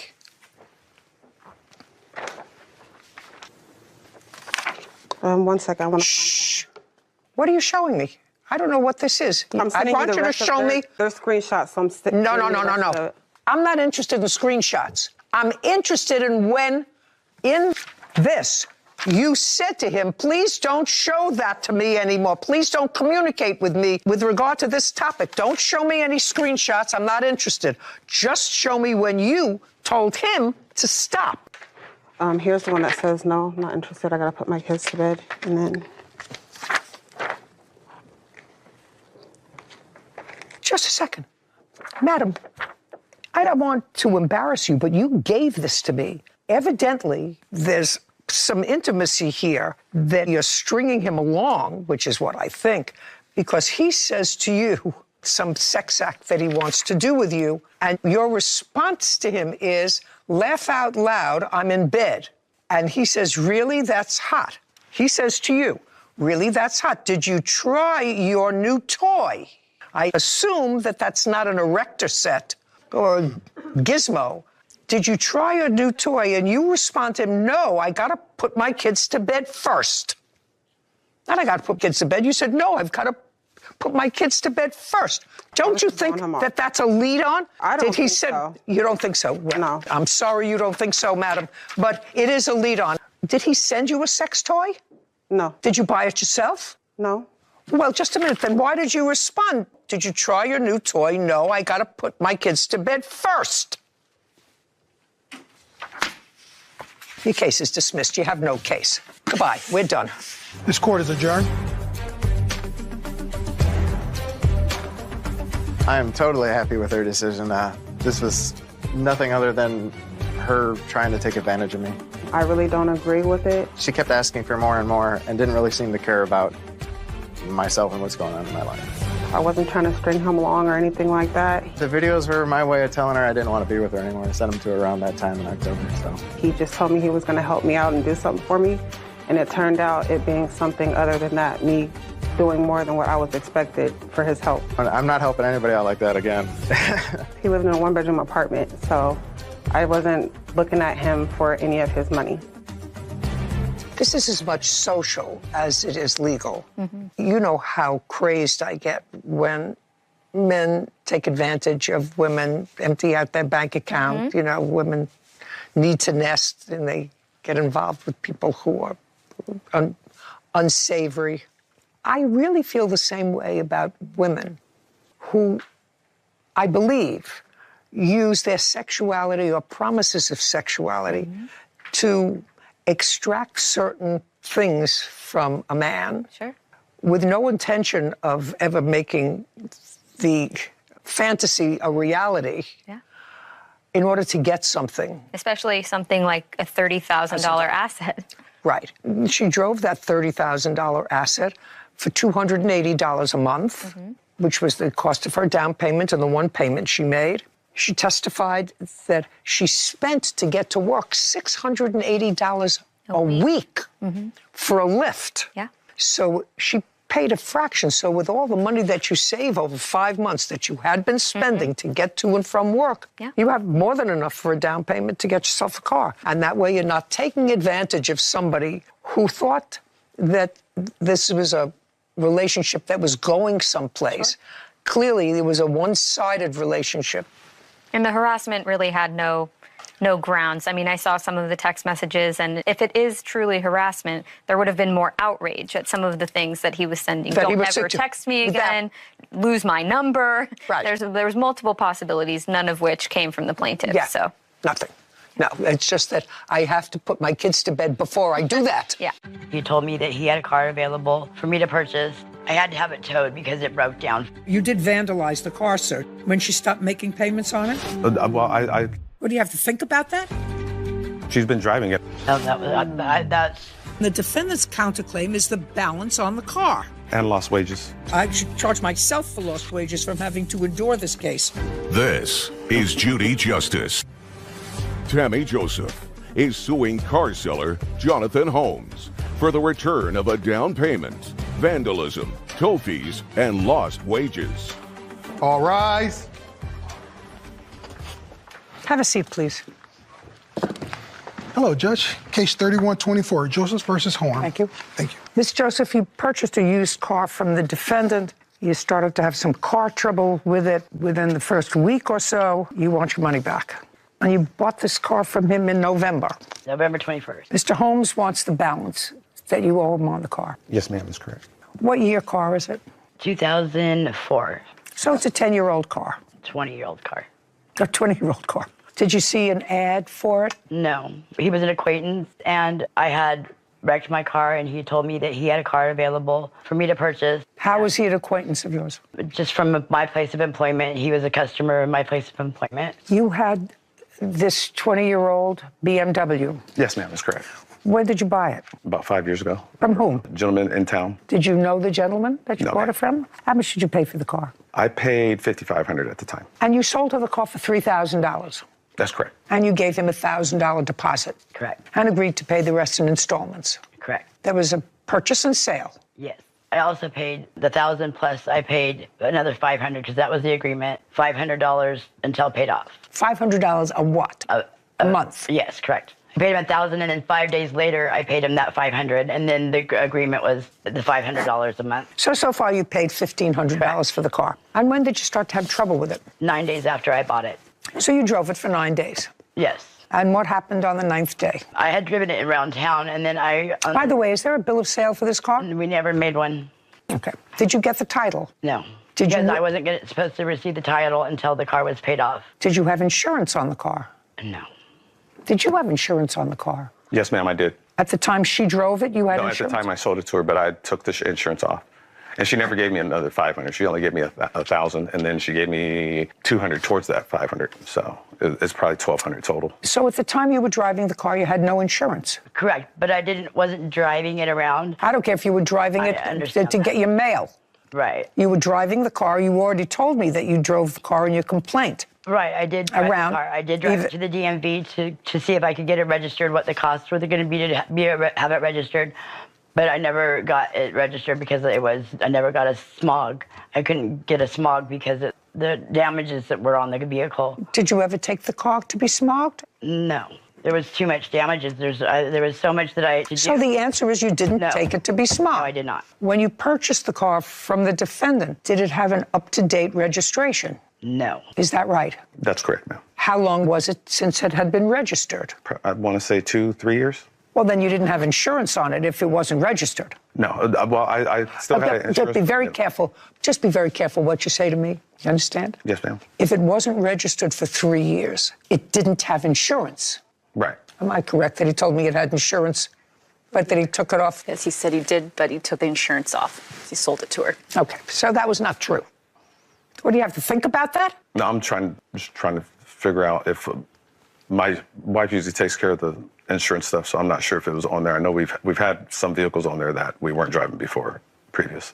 Do you know what you just said? You want me to read back what you just said? I know what I said. Sounds like a lot of gibberish. What you just said to me, it sounds like a lot of gibberish.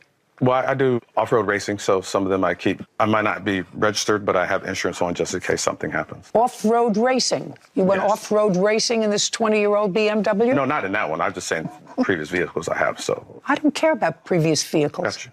We're not here about previous vehicles. We're here about this car. Yes, ma'am.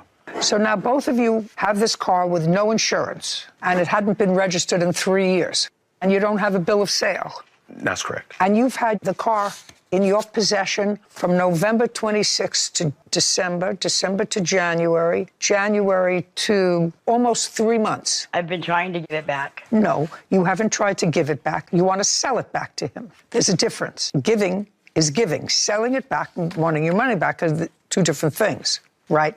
Correct. Okay. I mean, we're going to get all the warts out, because when we get all the warts out, it's going to come down to a very simple question. Right now, both of you were driving around in 2023 in an unregistered, uninsured vehicle, right? Yes. Right? I'm no longer driving it. I have not been driving it. You have not been driving it? No, I have not been driving it. Where is the car currently? At my house. Has it always been in your house since you purchased it? No. Okay. I had to move it because he flattened the tires in my driveway. Just a second. So you moved it? Yes. You moved it where? Around the corner to my friend's house. So you moved it? I did. Unregistered? Yes. Unlicensed? Yes. And you want me to buy that? correct? We'll get into this business with him vandalizing the car. You did vandalize the car, sir, did you not, when she stopped making payments on it? I wouldn't call it vandalized. Just a second. You vandalized the car. Tammy Joseph claims car seller Jonathan Holmes sold her a damaged vehicle and refuses to return the deposit. Jonathan is countersuing Tammy for the remaining car payments. Now, did you touch the car? Yes, ma'am, I did. How did you touch the car? Took the battery out of it. That's vandalizing the car. And why do you think you can do that? She hadn't paid me any payments. And Did you tell her you could do it because it's your car? I told her I still own the car due to the fact I still had the title and she hasn't paid me any payments. So I wanted to make sure she wasn't gonna- So you can do it to the car because it was your car. Correct. That's what I stated, sir. Quite a pair. I think they actually deserve each other. Okay, so you've had possession of the car for 3 months. According to you, you paid for half the car, right? When you purchased the car, it was 15 years old. Is that right? About right, yes, ma'am. You're familiar with cars? Enough to do the basic stuff on them, yes. Miss Joseph said that the odometer on the car was turned back. I did not know at the time. Me and her discussed that when she found that out, and she agreed with me that she knows. I didn't know that. I was not aware of that. I didn't do the car facts. I'm not following you. Are you following him? I'm hardly. When she had found that out, she had notified me of it. I told her I was unaware. I did not know it. She had to grab the Carfax to find it out, and I didn't grab a Carfax when I had purchased the vehicle originally. Carfax would tell you that. Yes, ma'am. You have any proof? Yes, ma'am. Miss Joseph, pay attention to my question. You have any proof that the defendant turned back the odometer on the car? Other than the Carfax report, no. Well, do you have the Carfax report from the time he purchased the car? Yes. And how many miles was on the car when he purchased it? Not when you purchased it, when he purchased it. He didn't buy it new. All right, can I look, because I don't remember. I know it said 176,000 when he purchased it. Right now it says 123,000. Oh, can I see that? Yes. Oh, absolutely. Because you would agree, Mr. Holmes, you know, you're a smart man, that if you purchased it and there were 176,000 miles on the car. Yes, ma'am. And if when you sold it to her, there were 126,000 miles on the car, that would have been someone on your team turned back the mileage. That's common sense, sir. I'm not a wizard.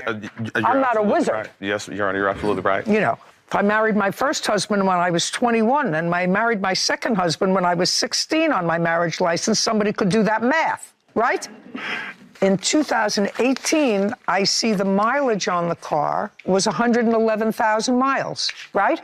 Correct. And when you bought it? 123,000. Well, that would be right. Okay, before that, if you look a little farther back, it's 176,000. Well, that means that he didn't turn it back. He bought the car in 2018. So I asked you, what proof do you have that he turned the mileage back? He didn't get the Carfax. Duh. But when he got the car, it showed 111,000 miles when he purchased it. I gave him the same Carfax report when I obtained it. Look, in 2014, he didn't own the car. It had 176,000 miles on it. Then the next sale of this car was in July of 2018 when he purchased it. Because you've had it, you said, about 5 years? Yes, well, it's ma'am. a little bit longer than that. But when you purchased the car, it had 111,037 miles on it. That's what it says. New owner reported.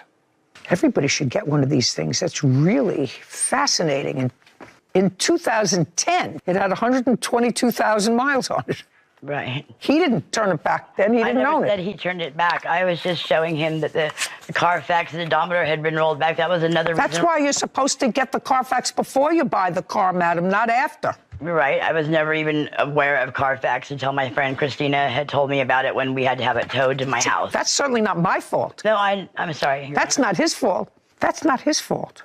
The problem that I'm having is 9 days after I bought it, I had to have it towed because it broke down 40 miles out of town. When he assured me it'd be a good running car, I bought it for my daughter. He's selling a 20-year-old car for nothing. But I'm not even able to have it smogged. There's so much damage to the emissions. It would cost $6,000 to have it even brought up to smog. I understand that. But that's what happens when you buy a used car, when you buy a 20-year-old car. I trusted that he would tell me. The answer is unless you want a guarantee, which you get in writing. You buy a used car, you buy it as is.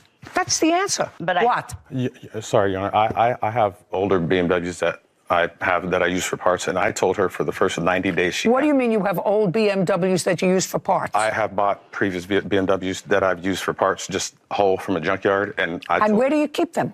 I keep them at my cousin's. My cousin's property out there. Oh. I have to tell you, I have very little sympathy for either one of you.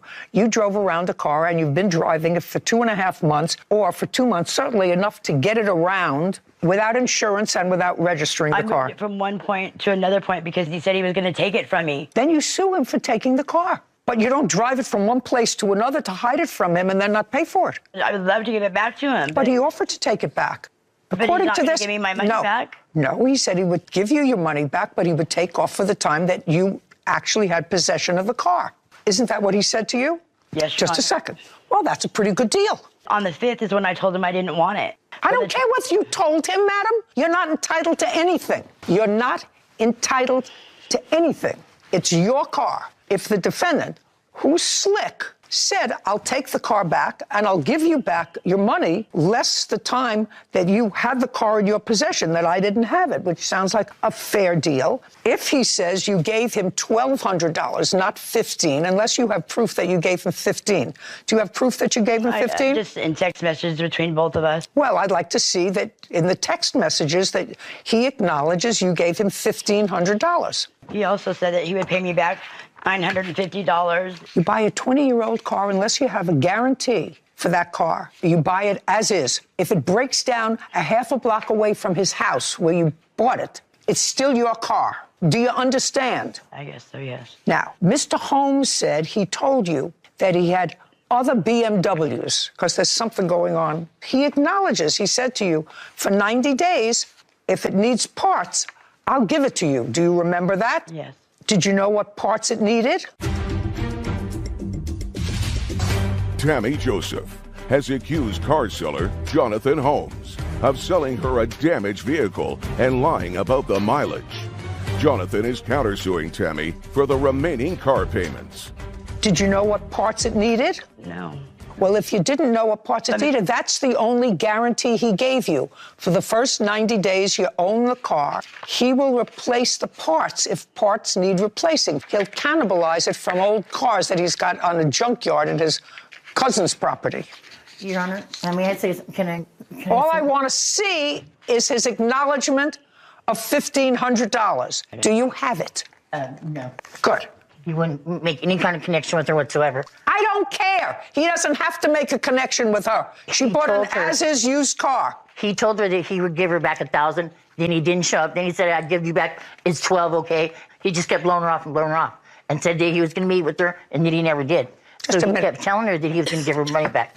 He just didn't go through with it. No. What she says is, I told him to refund my deposit, and I would give the car back. He said, even though he was the one who committed a crime by tampering with the odometer. That's what you say. Well, there's no proof that he tampered with the odometer. That was an owner 10 years ago who tampered with the odometer. Instead of being civil, he came by my house and he let the air out of the tires. Did you do that, sir? Yes, I did. Say yes. And stole the battery. And you put in a new battery. I put in the battery from my old car, yes. So I could move it into my garage so it'd be safe, yes. I did do that. I thought you said you... Just a second. Am I correct that she said she moved the car around the corner to a friend's house, not into her garage? Around the corner. Just don't speak. Yes, around the corner to my friend's house. That was the second time I did that, yes. I did do that. The first time I pushed it into the garage. What was the offer that you made to her, Mr. Holmes? What was the offer that you made to her? Regarding once we found out about the vehicle? Yes. I told her ultimately that I would drop the car payment down to $2,000 total and give her an engine that I had, as well as the parts that she needed for the vehicle. Let's go slowly. Would you read back what he just said to me? I told her that I would drop the car down to $2,000. $2,000. Which means if she gave him $1,200, which is what he acknowledges, right? Right. That means she would owe another $800 on the car. Is that correct, Mr. Holmes? That's correct. And you'd give her the parts that she needed. That's correct. I have the text here. I'd like to see it. There's some explicit Kevin? language in there, but... Kevin.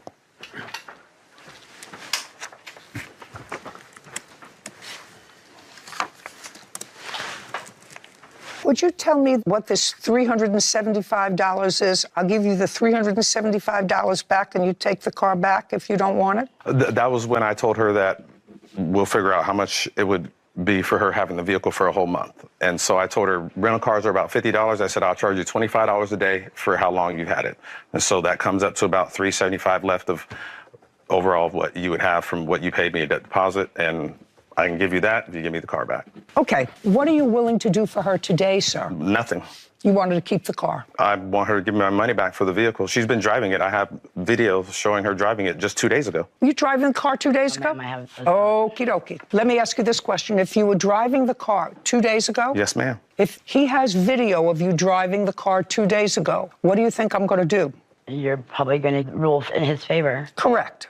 Were you driving the car 2 days ago? It's been sitting in my garage. I have videos It's been sitting on my drip. 30 days before then. You said this was 2 days ago. Yes. I'd like to see it. Is that the car? Yes, it is. Who's that getting into the car, Miss Joseph? That's me, but that's not 2 days ago.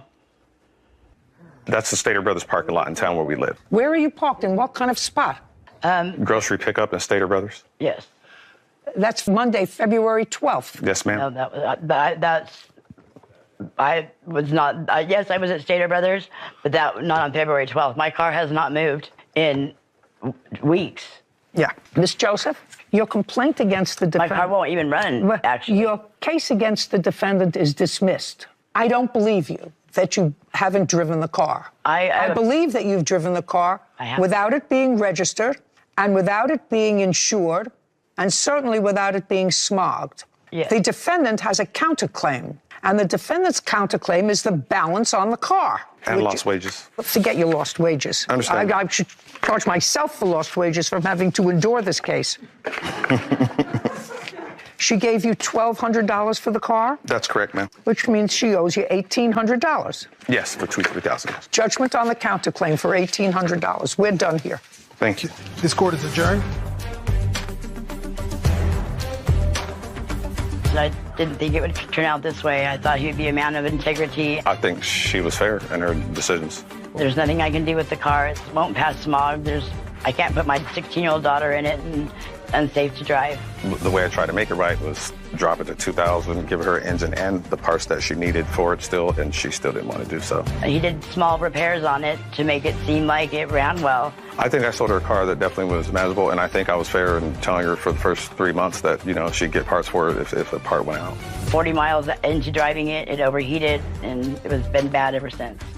I think she'll be happy that she has the title, and hopefully she finds somebody that can fix the vehicle for her. I thought it was common knowledge that when you buy a used car, there's a stereotype of the used car salesman, and they're not always as honest as they could be, and you're not buying a brand new vehicle, and always do your homework and things like that. I was actually shocked at how shocked the plaintiff was that there were some issues with, like you said, this 20-year-old car that she was getting for close to nothing. What about this Carfax? I'm actually amazed at what they look like. I've never seen one. I've seen a few. There's a lot of information you could find there, which is why they tell you to do it before you buy the used car. Right. Because some people are not as honest about the history of the car that you're purchasing, and so it's a good way to keep track. So again, timeline, little messed up. Should have looked that up before. But buyer beware. Like you said, you're buying an as-is used car unless you have a guarantee in writing, and she actually made out pretty well here today, given the fact that legally she had no recourse for anything, for any money, for any fixing No, he the car. was entitled to much money on the car. Yeah. That Carfax I find fascinating. I haven't bought a used car in many years, but I did buy in my time used cars, and always had a little bit of trouble with it. Would have been nice to have. But that Carfax that said 10 years ago, it had 110,000 miles on it. And then it went to 176 and then back down to 120. It's fascinating, the amount of information that they keep on every vehicle. Just amazing. She's accusing you of vandalizing her car. That was not me. My front windshield was busted out. I don't know nothing about no windows. I have a video of that as well. You know whether you were there. Video, please. This is Judy Justice. Faith Hamilton is suing her ex-husband's partner, Sunshine Green, for vandalizing her car and defamation. Court come to order. All rise. Have a seat, please. Judge, case 3168, Hamilton versus Green. Thank you. You're welcome. Ms. Hamilton, it is your allegation that the defendant vandalized your car. Yes, ma'am. And in addition to vandalizing your car, you say that she, in fact, did defame you, and I believe that that was on a social media. Yes, ma'am, Facebook. The defendant denies that she vandalized your car, and she says that you, in fact, defamed her. She has a counterclaim. Yes, ma'am. I read your papers, and it seems that you were married to a man whose name is... Adele. How long were you married? We got married December 2019. We were divorced May of 2023. And the defendant dated your husband? Yes, ma'am. Was that after the divorce? Before the divorce. Before. How much before the divorce? I wouldn't even know. I just received information from him while he was incarcerated. Okay. You met him while he was incarcerated? No, I met him when he was out of incarceration. Give me the month and year. Probably about October of 2023, I believe. What was he incarcerated for? He was on a parole violation. Okay. How long was he incarcerated for? Less than 2 years, maybe about 16 months, maybe. But you met him before he went into jail? Correct. And did you continue to communicate with him while he was incarcerated? Yes. Did you see him? Did you visit him? No, actually, he was paroled to me. To your home? Yes. Upon his release. So he came to your house from prison? I picked him up from prison. Now, at some point, you were in a car together with your ex-husband. Yes, it was my car. What were you doing together? We were just hanging together. We were leaving my sister's house. So this is after the divorce? Yes. Month and year? November 2023. So it was a friendly divorce? Well, it wasn't friendly to start. After a few months went by, we talked and decided that we just wanted to be friends. This incident happened in November. Do you remember the day? Yes, ma'am. November 27th, 2023. Tell me what happened. So me and my ex-husband, we were sitting in the car. Where? Out in the parking lot of my sister's apartment complex. We were getting ready to leave. He informed me that Sunshine was sitting in a car nearby. So I just told him, let's just leave. Do you live in that area? No, ma'am. You were in the parking lot for what reason? I was not in the parking lot. I received a telephone call requesting that I come and meet with him to release his clothing that were at my home because he was on the run. He sounds like a prize, if that's true. So he tells you to meet him where he knows he's going to be with his ex-wife. I had no idea. You had no idea? No idea. Okay. So now you're in the parking lot with your ex-husband. Yes. And he says to you, there is Sunshine. Yeah. And you know who Sunshine is? Yes. Okay. Go ahead. So I told him it would just be best if we decided to leave. Because you were no longer together, is that right? No, we were together. We're on the run. Where he was paroled to at my house, he can't come there because police and parole were looking for him. What were they looking for him for? He got released from incarceration October 18th. Approximately a week later, he absconded from parole. How do you do that? You mean he didn't report to his parole officer? I contact parole, letting them know that he was not at home when he's supposed to be at home. Okay. So he was paroled to you, and he left your house? Yes. Got it. How many hours or days had he been gone when you contacted his parole officer? Approximately about a week. So you didn't know where he was. Did you know where he was? Yes, I did. Where was he? He was with me and with other people as well. You mean with other ladies? I assume so. You assume so.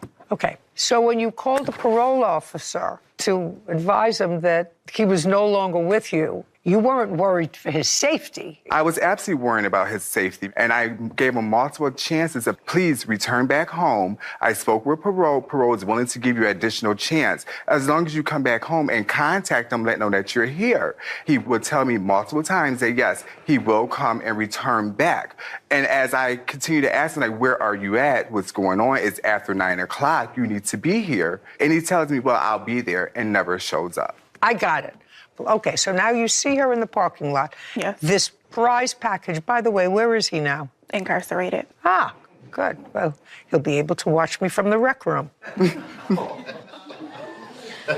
He now called her and told her to meet him and bring him clothes to where he was going to be with you, did you know that he had called her? I didn't. No. And when you saw her, you were driving your car? He was driving. He was driving your car? Yes. With no license. Don't shut out. That's the least of his troubles. Right. Right? Right. He's got you, the parole board, and the entire penitentiary system to worry about.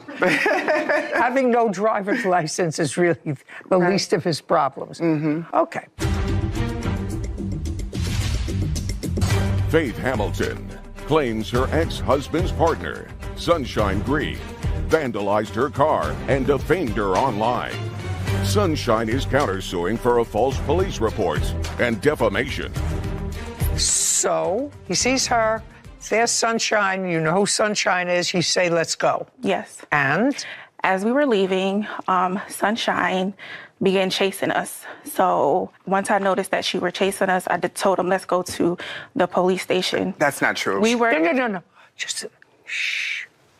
As we were driving, we were stopped at a red light, and Sunshine got out of her car and tried to punch at the passenger side of my window car.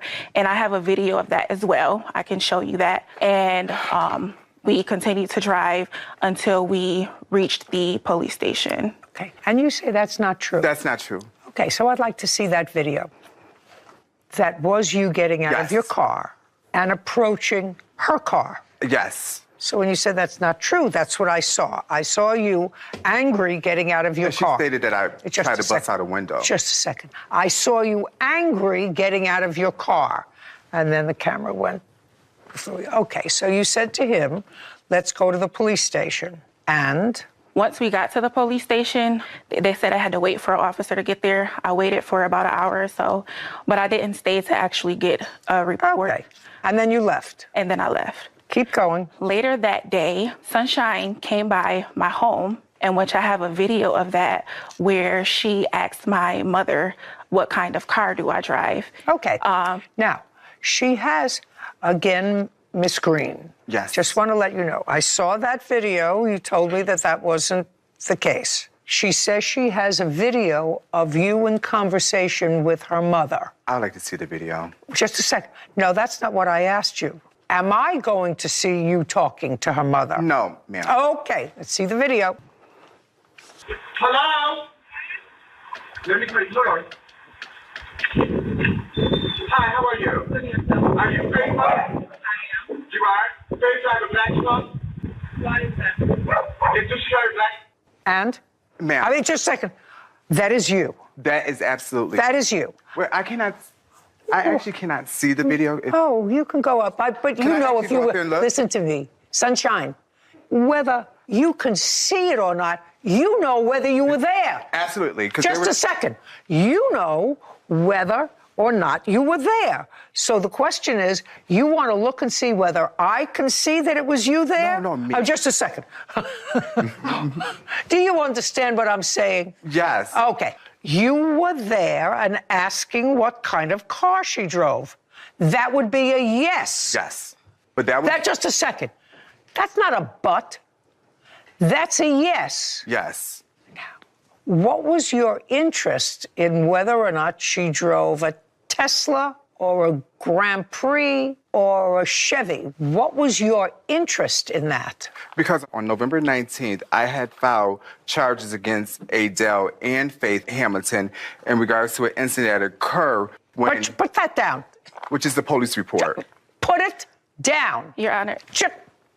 On November 19th, you say you filed a complaint against the two of them. Yes. For what? For robbery. Okay. Who robbed what? As I was driving down a street, I came in contact with Adele walking. Adele called me on the phone. Adele asked me if I can come back and speak with him. As I came back, he stated he has Faith with him. They were walking together. And I said, okay, that's fine. He said, well, Faith would like to speak with you as well. I said, well, it's not going to be a problem, is it? I said, because I don't want to be in no problem. So he said, no. So I welcomed them both into my vehicle. He put out a handgun and demanded money from me. As I had the money in my conceal, which was my rent for $850, Faith snatched the money and both of them ran out of the vehicle, which at that time I immediately went to the police station and filed a police report. My question is, what are you doing here? Because I was going to let the police know this is her address. I didn't know at the time. I gave them two different addresses, and then I ended up came in contact by someone. Well, that's not really smart, is it? It's not at all. It's not really smart to go to the house, and you don't look frightened. I mean, you're there asking her questions. You didn't ask whether she lived there or not. You asked what kind of car she had. Yes, ma'am.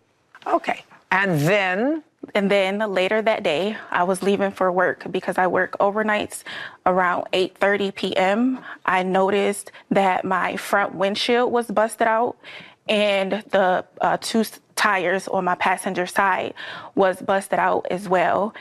Photographs? Yes. I'd like to take a look at them. And that was on the 27th? Yes, ma'am.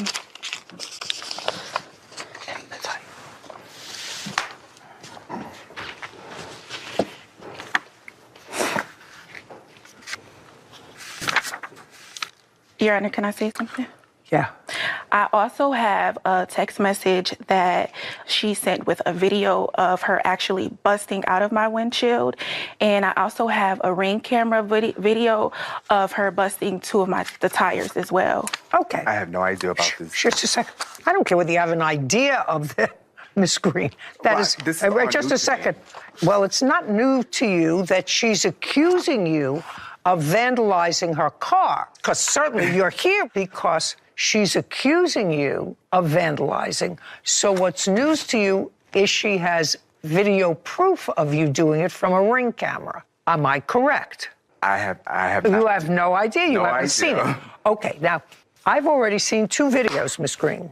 The first one, you said didn't happen until we saw it, and then you said, well, it did happen. The next one was, she said you came to her home to try to find out what kind of car you drove, and you said, no, I didn't. And then she had a video.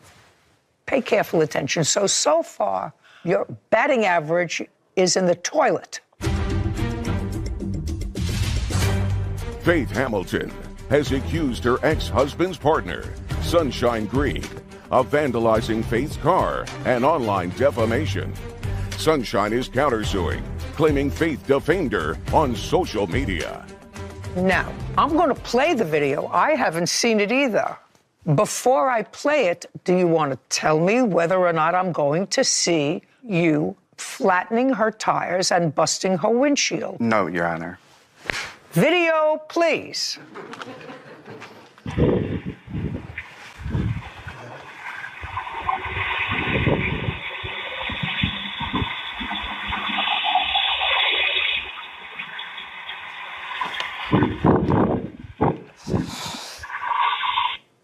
Okay, so that's somebody who I can't identify coming up to your car. It's a single person, unless you have it clearer on your phone. No, that's the only one, the video that I have. That's the video for the tires. I have a video where you can't see her, but in the video, somebody's running up to my window. Shh.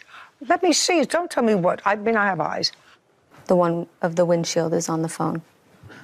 Okay, I'll take a look at it. Kevin.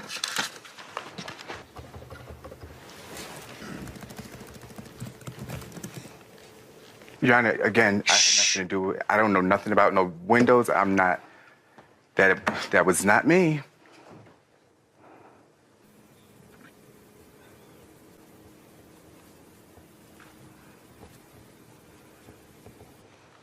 Who took this video? She sent my ex-husband a text message. That video, in the text message, she says... No, I can read. I'm sorry. I can read. So you got this video, because this video is not from a Ring camera. This is taken from somebody's own camera because they're following their feet. Yes. Okay? That's what it shows.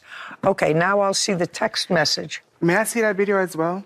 Yeah, sure. Thank you. Absolutely. Would you show this to Miss Green?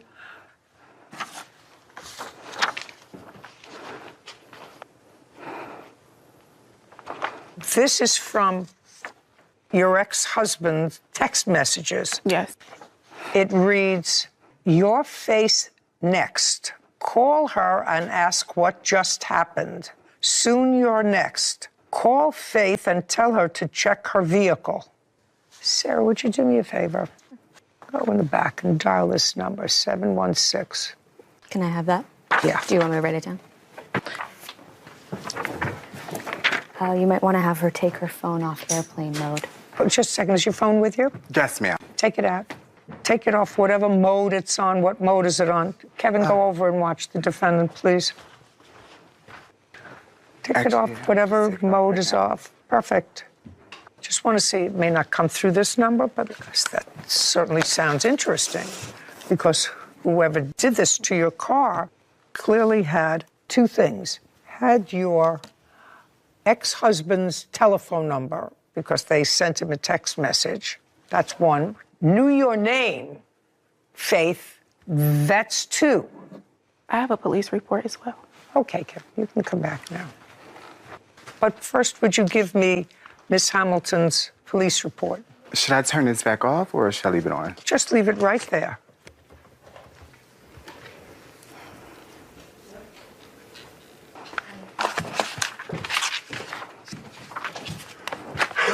It's a spam number, so when you call it, it just says, "Thank you for accepting our offer." And it's a spam number, so I'm sure it could be a generated number if people are looking to get alternative phone numbers. Kevin, would you go over to the phone? See if anything buzzed? Nothing. Leave it up here. Thank you. Okay.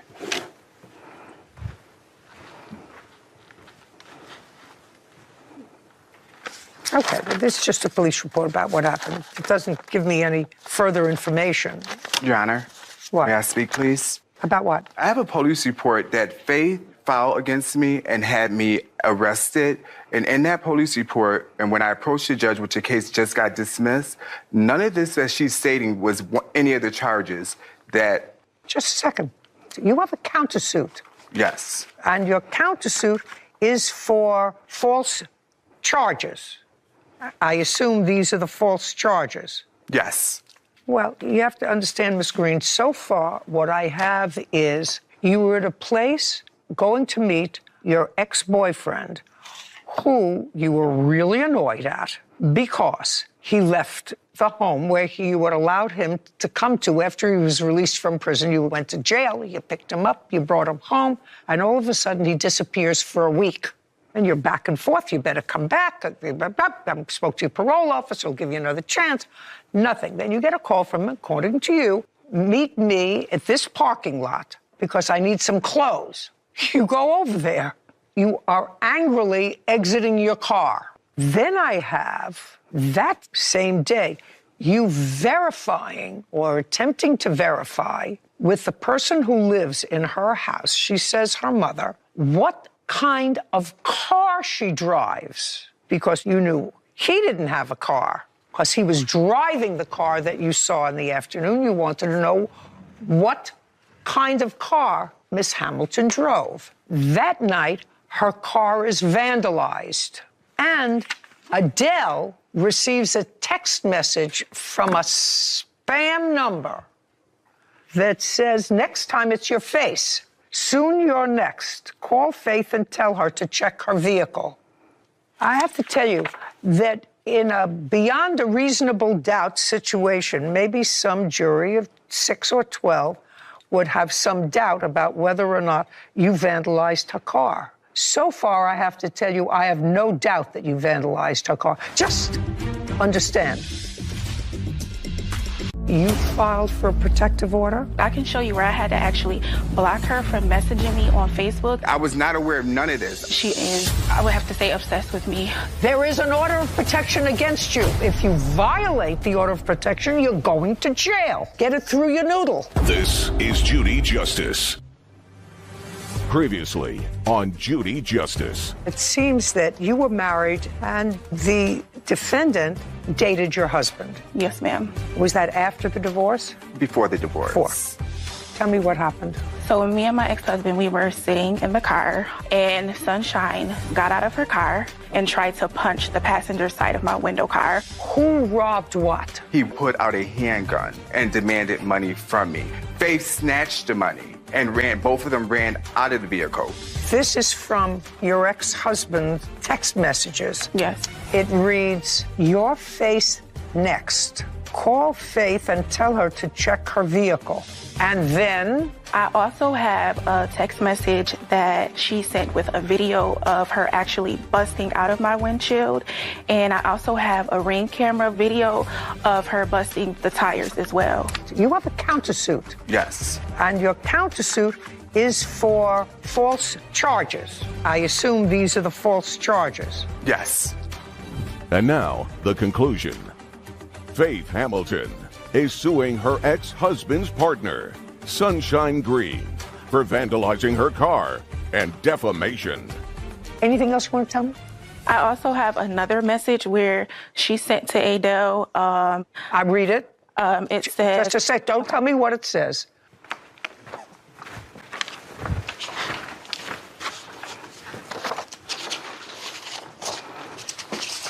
B-A-E. What does that mean? Bae. That's what she was calling him. Bae. I'm not trying to be in nasty words, but I guess you don't want me anymore. I cry.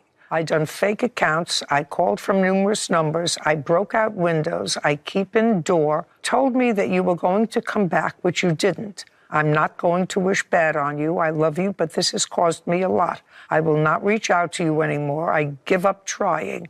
There are a few items here at the house that you didn't left. I will reach out to Faith or your mother to give it to them. There are still clothes and other personal things you left. That is not me. She said Adele be out there with multiple other girls. That is not me. Okay. Anything else? Yes. So for the second part of my claim, I would have to say that I believe Sunshine is, I would have to say, obsessed with me. There are many occasions where, one, that report that Sunshine told you about where she filed the robbery charges against me and my ex-husband, when I answered to the detective, talked to him, I told him. You can't tell me what you told the detective. Were you arrested on that complaint? I was not arrested on that complaint. I actually received the order of protection from that. Just a second. The answer is you were not arrested on her complaint. No. You were, in fact, contacted by the police. Yes. Subsequent to being contacted by the police is what you're telling me that you filed for a protective order? Yes, and I was granted it. Do you have a copy of it? Yes. I'd like to see it.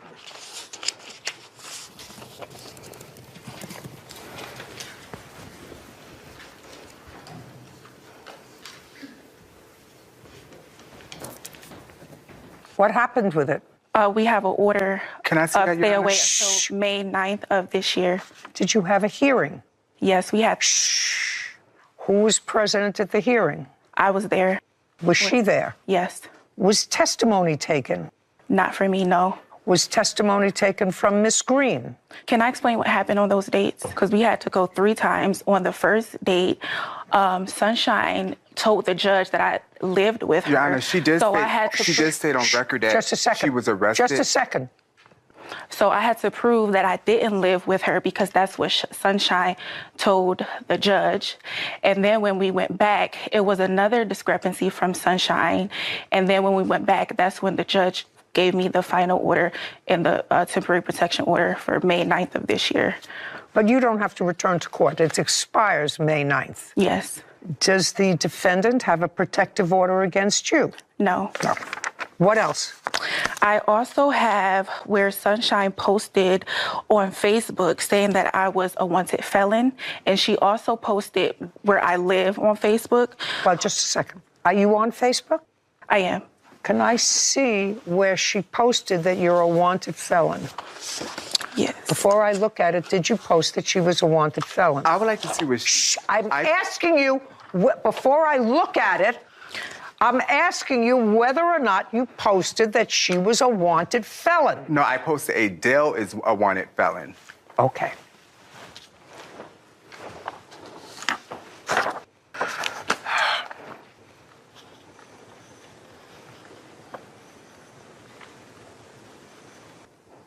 Your Honor, can I say? Yes, no, you did. You did. Listen to me. That? I'm going to read it to you. If you know Adele, contact the police department in New York State Parole. He is wanted. Also, if you know where Faith Hamilton is, she is accomplished. I assume you meant accomplice, with hiding Adele, and she is wanted by the police department for felony charges. Her last known area. Can I see that, please, ma'am? Absolutely. Your Honor, can I say? Shh.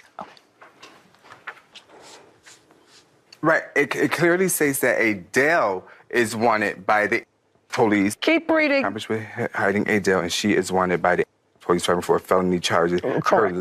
Right. With these charges that I filed on police department, which is here, I have it. They are wanted. No, madam. First you said you didn't, then you said you wanted to see it. I'll take it back. I'll take it back now. I do. You have to understand something, madam. I get it. I get it. Faith Hamilton claims her ex-husband's partner, Sunshine Green, vandalized her car and defamed her online. Sunshine is countersuing for a false police report and defamation. Now, why she's on the tip of your nose, I have no idea. You're a girlfriend. You were dating him while he was married to her. If anything, you should be on the tip of her nose, not vice versa. So I don't know why she's on the tip of your nose. And you did, in fact, say she's a wanted felon. And that's not true. As a matter of fact, after a judge heard the allegations, the court granted her a protective order for almost a year against you, based upon your statements. There's no order of protection for a year, ma'am. That is incorrect. Tell me when it expires. This order of protection expires 5/9/2024. The order was was issued on February. I never had a complete order of protection. I had Just a second. There is an order of protection against you. Understand this. Get it through your noodle. There is an order of protection against you. If you violate the order of protection, you're going to jail. She has an order of protection issued by a judge who you saw 3 times, who granted her a protective order much after you had filed these robbery charges against her, which the detectives decided to go nowhere. Detectives didn't buy it, and neither did the judge who heard the protective order case, because the charges that you filed against her were brought up before that judge, before he issued the protective order against you. When I received this notification, I didn't receive this charge until when I approached in court. I came in court on February. I was not aware of none of this. I just received this in the mail. As I went to court on this, and I argued, and I spoke with the DA, and I spoke with the lawyer, and I showed them that all this that was going on, and this is basically because of her husband. The judge and the DA and my attorney agreed. No. Don't tell me what they agreed, madam. What I'm telling you... I have the letter from the courts here that states... Just a second. Somebody prepared a letter for you for this proceeding? Was the courts. It was from the court. It was from the... Can I see what she has? And here's... I would like No. I'm not interested in that. All right. Because I didn't buy it, and neither did anybody else. What? This is an attorney from the Legal Aid Society. That's not from the court. Right. I was never convicted of any charges. Just a second. Return that to her. I was never convicted of any charges. Very good. Judgment for the plaintiff in the amount of $2,600. Just a second on your claim. Don't speak. On your claim, I find that she is guilty of vandalism, and I find that she did, in fact, defame you when she said that you were wanted for a felony in this post, which you clearly were not. Okay, now we're going to get to your counterclaim. Your counterclaim is false charges. Well, that's out because I find that you absolutely vandalized her car. And defamation. So now the only thing left that I'm going to hear is the defamation part of your lawsuit. Tell me how Miss Hamilton defamed you. I have multiple messages from Facebook and also from her texting me stating that... No, listen to me. Her sending you text messages is not defamation. That's communication between two people. She can call you the worst names in the book as long as it's between the two of you. Defamation is when it's relayed to a third person or other people. So you want to show me what it is that you are complaining about that she broadcasts to other people about you that would fall within the category of defamation. Yes, I also have a witness here that also Just a second. Show me. Yes, Don't give me a whole bunch of stuff. Don't give me text messages. Just show me what you are alleging. Give her a pen, Kevin, and let her circle it. I will. Circle it. Yes.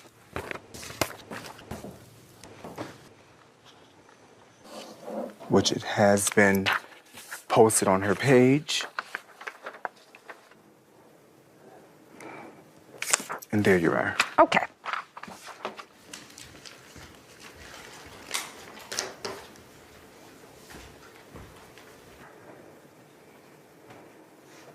Is this something that she's talking to you?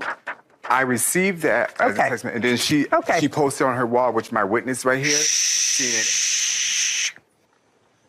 Do you have any information that the defendant has a serious illness? No.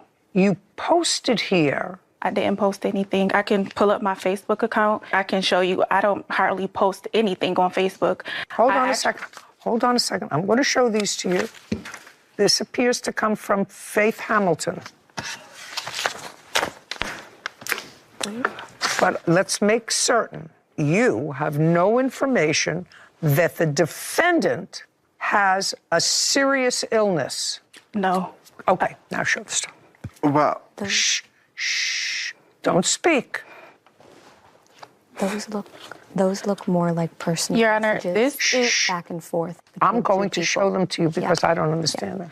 Your Honor, this is actually direct messages, and my Facebook name is not Faith D. Hamilton, it's Faith Hamilton. So what you're telling me, can I have those back? And that's not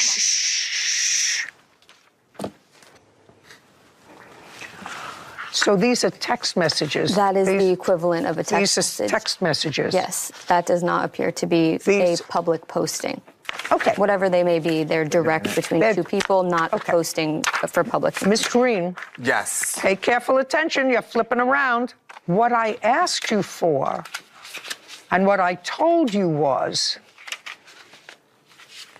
well, maybe if you stop paying attention to other things, you'd give me what I wanted. Faith Hamilton has accused her ex-husband's partner, Sunshine Green, of vandalizing Faith's car and online defamation. Sunshine is countersuing, claiming Faith defamed her on social media. I said, I don't care what two people say to each other, texting back and forth or emailing back and forth.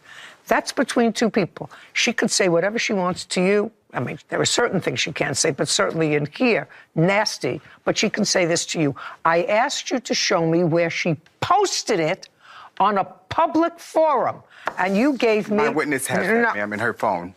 My witness has it. Your witness has it from where? Facebook. Okay.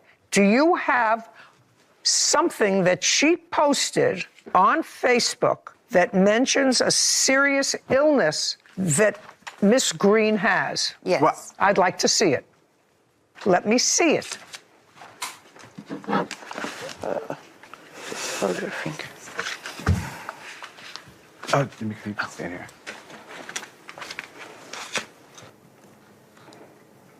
Okay, is this a Facebook page? Sorry, I can't see. Yes, that would be a post then on her page. On whose page? Whoever, Faith D. Hamilton.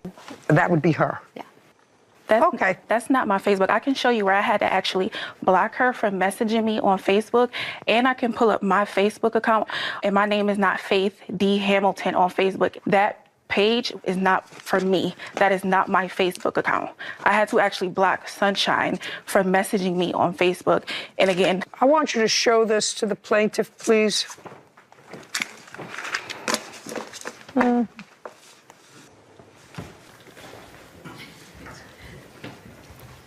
Your Honor, can I show you my Facebook account? These pictures that were posted 20 hours ago on my actual Facebook were posted when I was back in high school.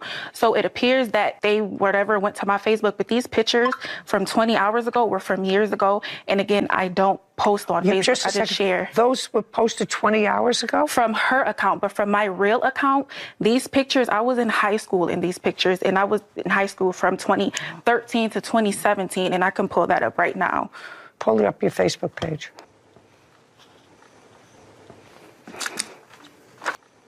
Would you give Sarah both those?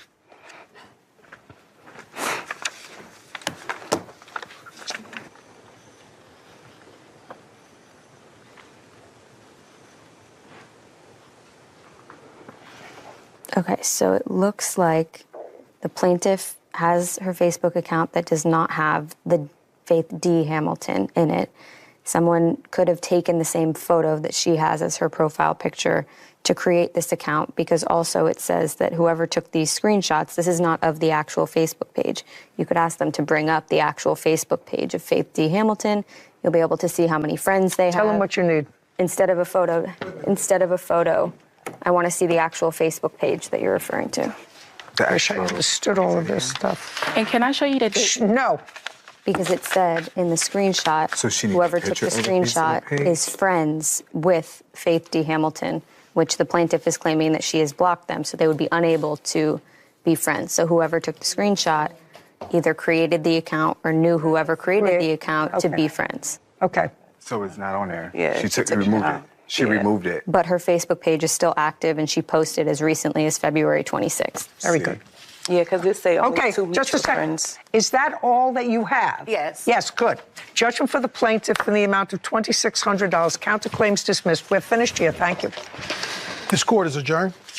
Careful, Miss Green, because there is a final order of protection that's out there, and it looks as if this lady just might pay careful attention. This lady just might use it if you harass her, assault her, or come within the prescribed limits of where you're supposed to be away from her. She can have you arrested, and I wouldn't do it. I would just stay away from her. We're done. This way, please. I am very pleased with the judge. I'm happy that she was able to see through the lies. I'm happy that she seen the truth, so I'm pleased. I'm fine with it. She got what she wanted. She did what she had to do. She proved if it was me, which I know it was not me, but again, she likes to manipulate the system and also manipulate her ex-husband to believe this is the type of person I am, which I'm not. She's jealous that the fact me and my ex-husband are great friends. She thought that she would be able to remove me from his life, and like I told him, you can do what you want to do. I'll be here to support you. And she doesn't like it. I did not do that, which the video does not show that I done anything pertaining to a tire being punched or a window. But it's fine. She got it. She did, in fact, damage my car. The judge knows. That's why she ruled in my favor. I want to be left alone. I just want her to leave me alone. I don't want anything to do with this woman. And like Just Judy said, if she continues to mess with me, I will contact the police. You could tell whoever created a fake Facebook page and took private messages and posted them knew the requirements of defamation as public consumption in a public forum or for a third party to hear, because you could tell whoever took the screenshot was friends with this Faith D. Hamilton. And as the plaintiff said, she blocked her and wanted nothing to do with her. So that would have been impossible had it been I don't understand all that, but I'm sure the people out there listening do understand that. Sure, and the fact that they couldn't bring up the actual Facebook page when I requested it only further proved my point. So I also think it's interesting, Sarah, that today, I mean, within the last decade, most people have some sort of photographic ability in their house by way of their ring camera or whatever they put there that's stationary. But it makes your life so much easier. Sure. She had multiple videos. You know, some from the ring camera, most from either a ring or security camera. Right. And it makes our job easier. Well, it does. And because the person against whom this photography is being used usually doesn't know that it exists, it makes it even more interesting. Your dog has now caused injury to somebody. I don't know why you're smiling. You're such an idiot. I don't think that it's funny that she got hurt, but my dogs are not vicious. I just cannot agree with that. I don't give a rat's behind whether you agree or not, madam. That you're too stupid to understand that is something you have to take up with your parents or your therapist, not me. This is Judy Justice. Susan Ferguson is suing her neighbor, Tanisha Harrison, for damages from a dog attack. Court come to order. All rise. Have a seat, please. Case 3158, Ferguson versus Harrison. Thank you. You're welcome. Miss Ferguson, it is your claim that the defendant's dog, her unleashed dog, caused a serious injury to you, compound fracture of your ankle, and injury to your dog, a puncture wound that was, in fact, attended to by a vet. You were hospitalized for 4 days. Most of your medical bills were covered. You did have some that were not. Your lawsuit asks that she be responsible for your injury, the dog's, including pain and suffering. Yes, ma'am. Miss Harrison said, all your fault. That seems to be your... That is correct. Okay. On what date did this incident occur with Miss Harrison's dog? It was April 27th of 2023. What kind of dog do you have? I have he's a mutt. We believe he is part poodle, part schnauzer. He was a rescue. At how old is he? I believe he's 3. And how much does he weigh? 22 pounds. And you were taking him out for a walk? I was taking him out for a bathroom break, actually. Yes. I work 8 hours a day. Got off work, came home. So what time was this? So it was probably about 3:30. In the afternoon? Yes. And I took him out for a bathroom break, and it happened so quickly. I was usually go down my drive, and... Show me where you live. Could you walk over there and show me where you live? Yes. Actually... So, from her house... Show me where you came out. I see what you're... So there's a driveway. I have pictures that might be better. Fine. Why don't we do that, ma'am? While she's looking for those photographs, Miss Harrison, that is a photograph of your house. The two of you were neighbors. That is correct. What kind of a dog do you have? I have a pit bull. How old? 3. How long have you had him? 3 years. Is that your only dog? I have 2 dogs. 2 pit bulls? Yes. Both the same age? The boy is 4. And this is a girl? Yes. Okay. Her house is here. Behind here. Goes around here. And that's her house. Did you understand that, Kevin? No, I didn't see the house. No, I'm just telling you. Did you understand that explanation? No. Okay.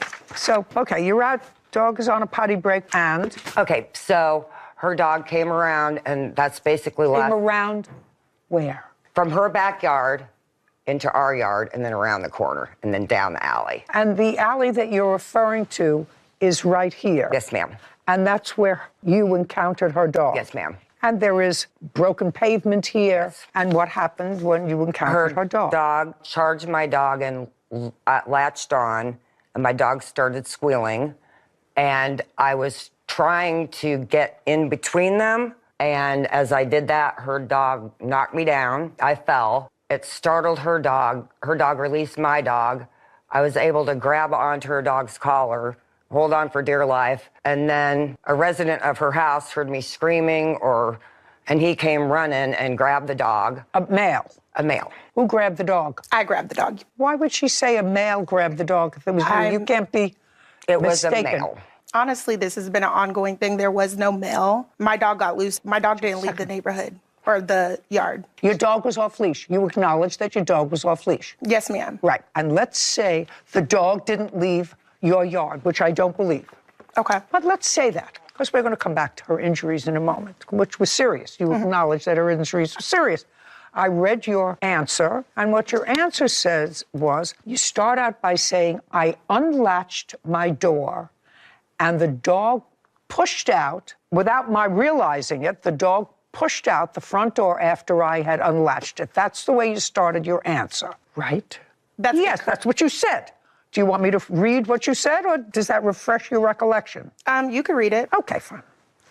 On the day in question, my door did not fully latch, and my dog pushed his way outside. I followed him to the yard. That is correct. I did not unlatch the door at that time. Did not fully latch. That is correct. Okay. I mean, what is semantics? The dog got out without a leash. Correct. A pit bull. That's correct. A pit bull. Okay. And you own your own house? I do not own it. You rent it? I do. You have renter's insurance? I do not. Oh, that's a pity. Did you try to get renter's insurance? I did not. Oh, that's a good thing, because they usually don't issue renter's insurance to people who have pit bulls, and also a variety of other dogs that have been deemed to be dangerous. So if you have a pit bull, you got to keep it under control at all times, because they are capable of serious damage. You do understand that, don't you? I do understand that. Great. And you do understand that if, as you indicated in your answer, the pavement she was walking on was cracked. Absolutely agree with you. Mm-hmm. I see the photos. And I absolutely agree with you, for the purposes of this argument, did not come into physical contact with her, but that she turned to run away from your unleashed dog. For the purposes of this discussion, you don't think you're responsible. I do not, ma'am. Well, then I'm here to tell you you are legally responsible, because the sidewalk was uneven. But if I believe you, which I don't because you weren't there, if I believe you, your dog came out unleashed, and she, for whatever reason, she's small, she's frail, she turned to run away from your dog, because that's what you say here. She turned. So when she tried to run, what was she running from? She wasn't running from a mugger. She wasn't running from a burning fire. What was she running from? Your Honor. Just a second. Not a Your Honor. Yeah, answer my question. Rightly or wrongly, she was running away from an 80-pound pit bull that you allowed to run unleashed, whether it was on your property or not. I don't believe it was on your property, but let's say I believe. It doesn't matter. Your unleashed dog put in a series of events in place that caused her injury. Don't you understand that? I mean, are you that stupid that you don't understand that? Susan Ferguson claims her neighbor, Tanisha Harrison, is responsible for damages after Tanisha's pit bull attacked Susan and her dog. I'm going to say it again. Your unlatched door allowed your 80-pound pit bull to get out, unleashed, and run into your yard. She got frightened. If I'm believing your scenario, that's not what she says. If I believe your scenario, she got frightened and turned to run. That's what you said. I agree that my dog did get loose. My dog did not leave my property. If she was frightened, she could have slipped over her dog, but there was no reason for her to be scared. There was no reason. I want to tell you something. If I were walking with my dog, which is much smaller, and I saw an 80-pound pit bull running without a leash, I would be petrified. I would turn and run, or do what you're supposed to do with a grizzly bear, stand there, but I would turn and run and be frightened. And that series of events which caused her accident were put in motion by the fact that your unleashed dog was out unattended. I can't agree. I don't give a rat's behind whether you agree or not, madam. That you're too stupid to understand that is something you have to take up with your parents or your therapist, not me. That's the law. Your conduct put in place a course of events which caused her injury.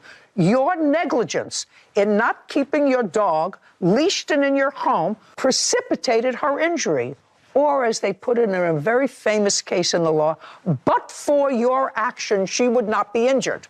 But for the fact that your dog got out unattended, whether the dog pushed her or she got frightened, that series of events was precipitated by your negligence. Whether you agree with me or not, I don't care. And whether you understand it and whether you're simple-minded and don't get it, I can't control that. You choose to have two potentially dangerous dogs that other people are afraid of. My dogs are not vicious. I want to tell you something. The last article that I got was 2 weeks ago about a pit bull killing a baby. Not my dog. I have to tell you something. I have a little dog, right? And yesterday I was playing with her and playing with a sock. And I was making believe that my hand, like an idiot, was a sock, was a puppet. And she was trying to get it. And one of her little teeth went through my arm. So I put some peroxide on it. She's not an 80-pound dog that is #1 on every state's most dangerous dog list. Numero uno. You choose to have, you and the rest of the stupid people that choose to have those dogs, you have to take responsibility for other people being frightened of them. Madam, I can't tell you I have a drawer full of people who say, my dog would never hurt anybody. But I have to tell you, other people don't feel that way. So if you choose to have a pit bull, you make damn sure that that dog is under your control at all times. Can I see photographs of your injuries, please? You have medical reports? I've never seen this picture. I never want to see it, but that's a picture of my injury. I'm actually a little skittish myself about those things, but usually only when they are on me. I can usually look at them if they're on somebody else.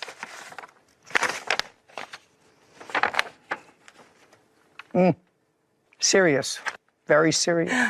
I assume that the maximum jurisdictional financial limit in your jurisdiction is $6,500. Yes, is that correct? Because I wondered where you got that number from. What kind of work do you do, Ms. Harrison? I'm a quote specialist in insurance. For insurance? That's correct. Who do you live with? Myself and my children. How many children? 3. How old are they? 14 and 2 8-year-olds. And I do have a paper I'd like you to take a look at that shows that everything that she is claiming was unknown on this day. It all came after her incident. Okay, I'm going to see what you have to tell me. The admission date was April 27th, which was the date of this incident. You actually said that you saw your dog, so you know that she fell, and you actually say that you took the dog, back to your house. She said it was a male. And since I don't believe that the dog was on your front lawn, I tend to doubt everything else that you're telling me. But you said you saw and heard ambulances and fire trucks right afterwards. You said, so I don't understand what you're telling me. It was probably about 10 to 15 minutes that I heard the ambulance arrive. I didn't realize at the time that you... When you grabbed your dog, did you see the plaintiff? I did see the plaintiff. And just a second. And where was she when you saw her? She was up by her home. Was she on the ground? No. What was she doing? She had her dog, so it appeared she was gonna take it on a walk. I'm not for sure what she was doing. Okay. Your Honor, just a second. I'm sorry. You know, not only do I think that you're stupid for having 2 pit bulls in your house with 2 small children, which you've had for 4 years, according to you, one, and 3 years another. So that, to me, in and of itself, says that you are a negligent parent and stupid. However, when I read your answer, which you probably don't remember, let me read what you said when you want to show me that this didn't occur because of your dog. Okay. This is your sworn statement. My dog went to the end of my property to check out the plaintiff and her dog. He was calm and wagging his tail. The plaintiff's dog was skittish and barking. As my dog approached, the plaintiff freaked out. I believe she was being extra paranoid because she was high. She lunged backward, trying to pull her dog away. The pavement she was walking on was cracked and uneven and lifting up in several spots. So when she tried to run, she tripped and fell. She ended up falling on her dog. That's your sworn statement. That's a little different from what you just told me. I'm pretty sure. That's a little different from what you just told me. I did not see her actually fall. I didn't learn that until afterwards. Then why did you swear to this? I may have worded it wrong. You didn't word it wrong. You worded it to suit the best possible scenario you could for you. Susan Ferguson has accused her neighbor, Tanisha Harrison, of owing for damages after Tanisha's pit bull attacked Susan and her dog. Somehow you snowed animal control because if they didn't take custody of your dog, there was something, what? I have a report here. May I see it, please?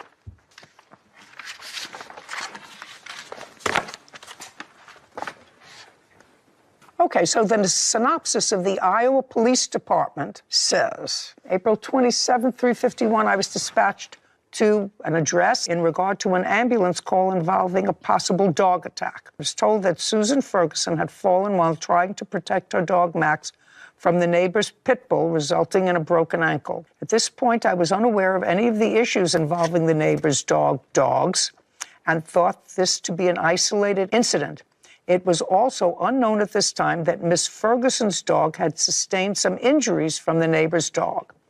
Officer knocked on your door, where Tanisha Harrison answered.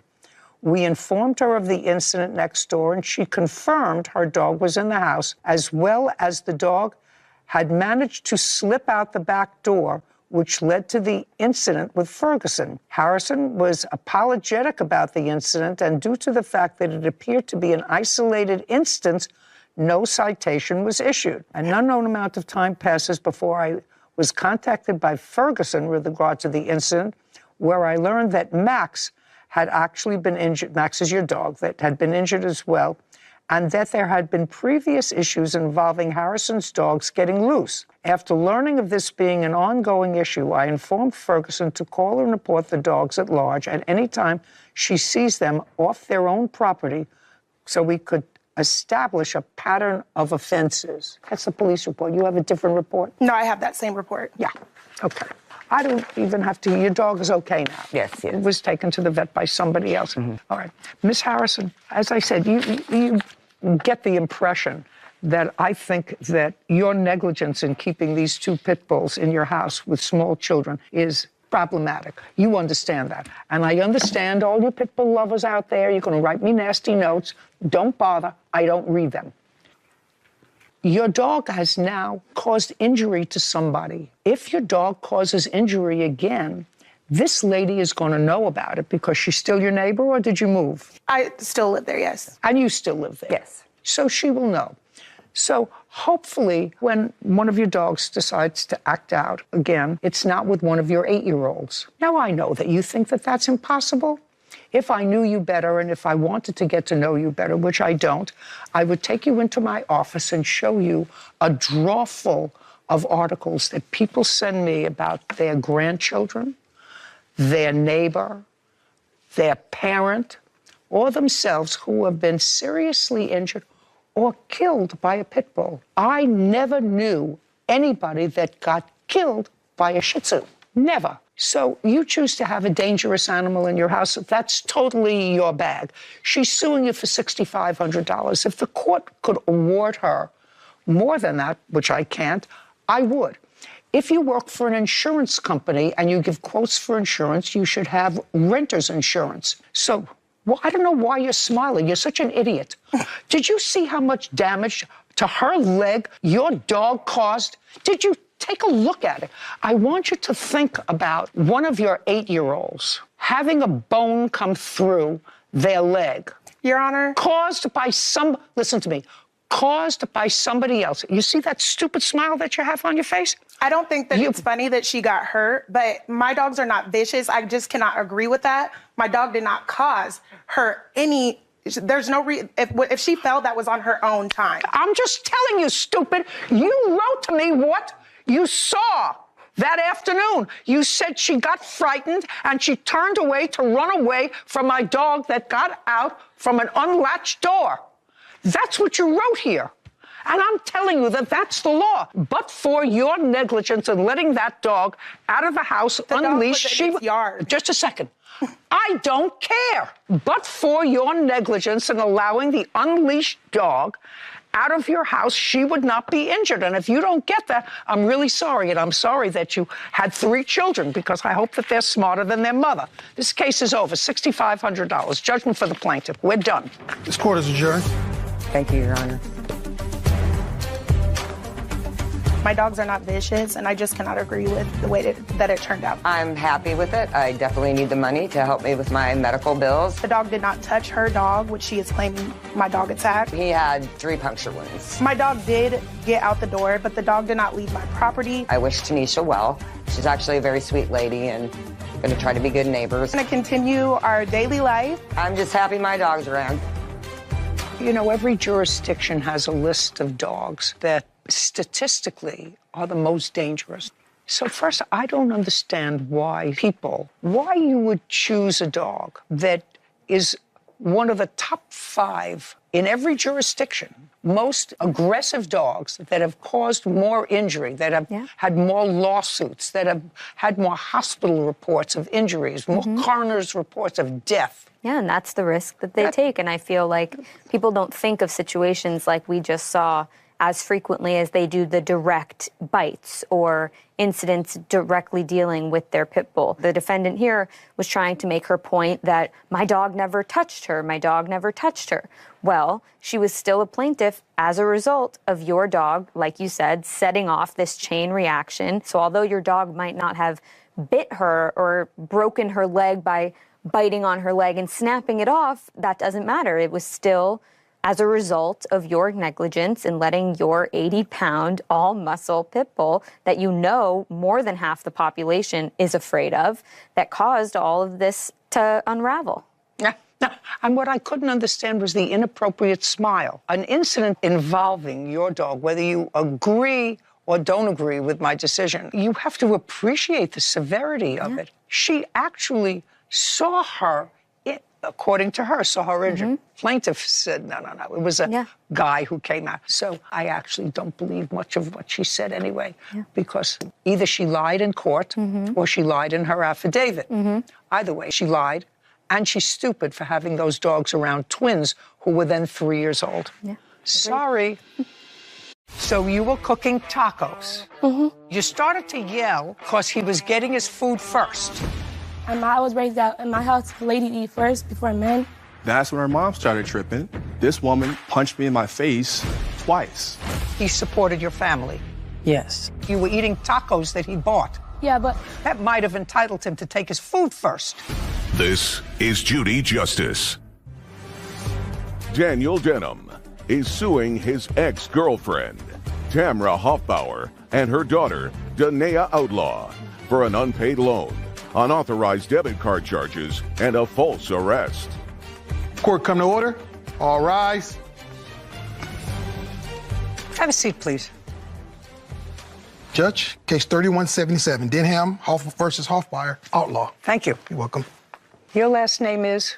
Hoffbauer. That's your daughter? Yes. 17? Yes. Mr. Denham, you first met Miss Hoffbauer, according to your complaint, years ago. Is that correct? Yes. And that was in Minnesota? Yes, it was. Where you were both living? Yeah. How old are you, sir? 31, ma'am. And how old are you? 40. You have 3 children? Yes. How old are they?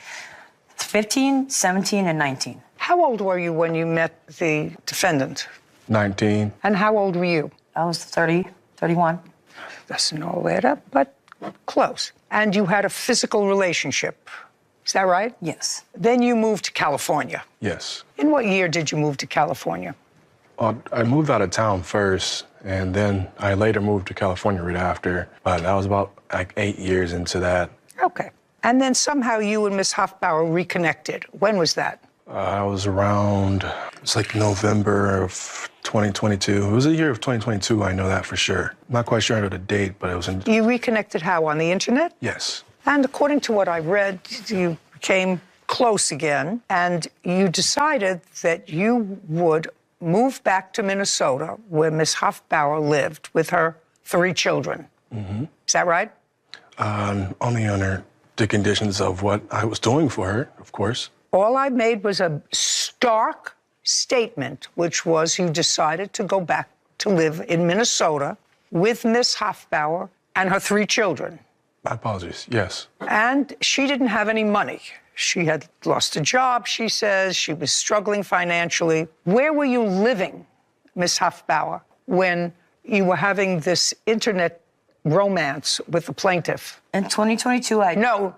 Just answer my question. Where were you living? In my car. With your 3 children? Yes. So you sent her $6,200 in order to find a place to live for herself, the 3 children, and you were going to join them. That's the story that I'm getting. Is that right? Yes, and it was also to fix her car, too. But you sent $6,200, and you do not deny that he sent you $6,200. Nope. No is the answer. And with that $6,200, you found a place to live, a rental. Yes. You put down month's rent, month's security, last month. How much was it that you put down? $3,500. And what did you do with the rest of the $6,200? I fixed my car. I needed... Just a second. You fixed your car. Yeah, fixed my car. Yes. Bought household, like some furniture and household items I needed. In what month and year did you move to Minnesota, Mr. Denham? October 27th of 2023. And in what month did you get the apartment? Was that also in October? It was before that. It was in August is when I moved into my apartment. The apartment he paid for? Mm-hmm. Yeah. So you moved in August 1st? Yep. Yep, it's not an answer. Yes. Yes. Yes, it's an answer. And he joined you a couple of months later. Yes. You were working in California? Yes. What kind of work were you doing? I was working for a company called Con Global. It's a car shipping port. I was shipping Teslas. Did you have a job waiting for you in Minnesota? Yes, I did, but it fell through. But I later ended up getting a new job. In Minnesota? Yeah. So you were there at the end of October, and you were there the month of November, living together, and the month of December. Yes. On December 31st, which is New Year's Eve, you were cooking. Yes. What were you cooking? I was cooking tacos. For whom? For the family. Had you gotten a job, Miss Hoffbauer? The answer was either a yes or a no. No. So you did not have a job from the time you moved into the apartment until December 31st. Yes. Is that correct? Yes. And Mr. Denham was supporting you and your 3 children, because prior to Mr. Denham, you were living in your car. Yes. All that is true. Yes. So you were cooking tacos. Yes. And what happened? Okay, so the meat had just got done. No, just a second. Mm-hmm.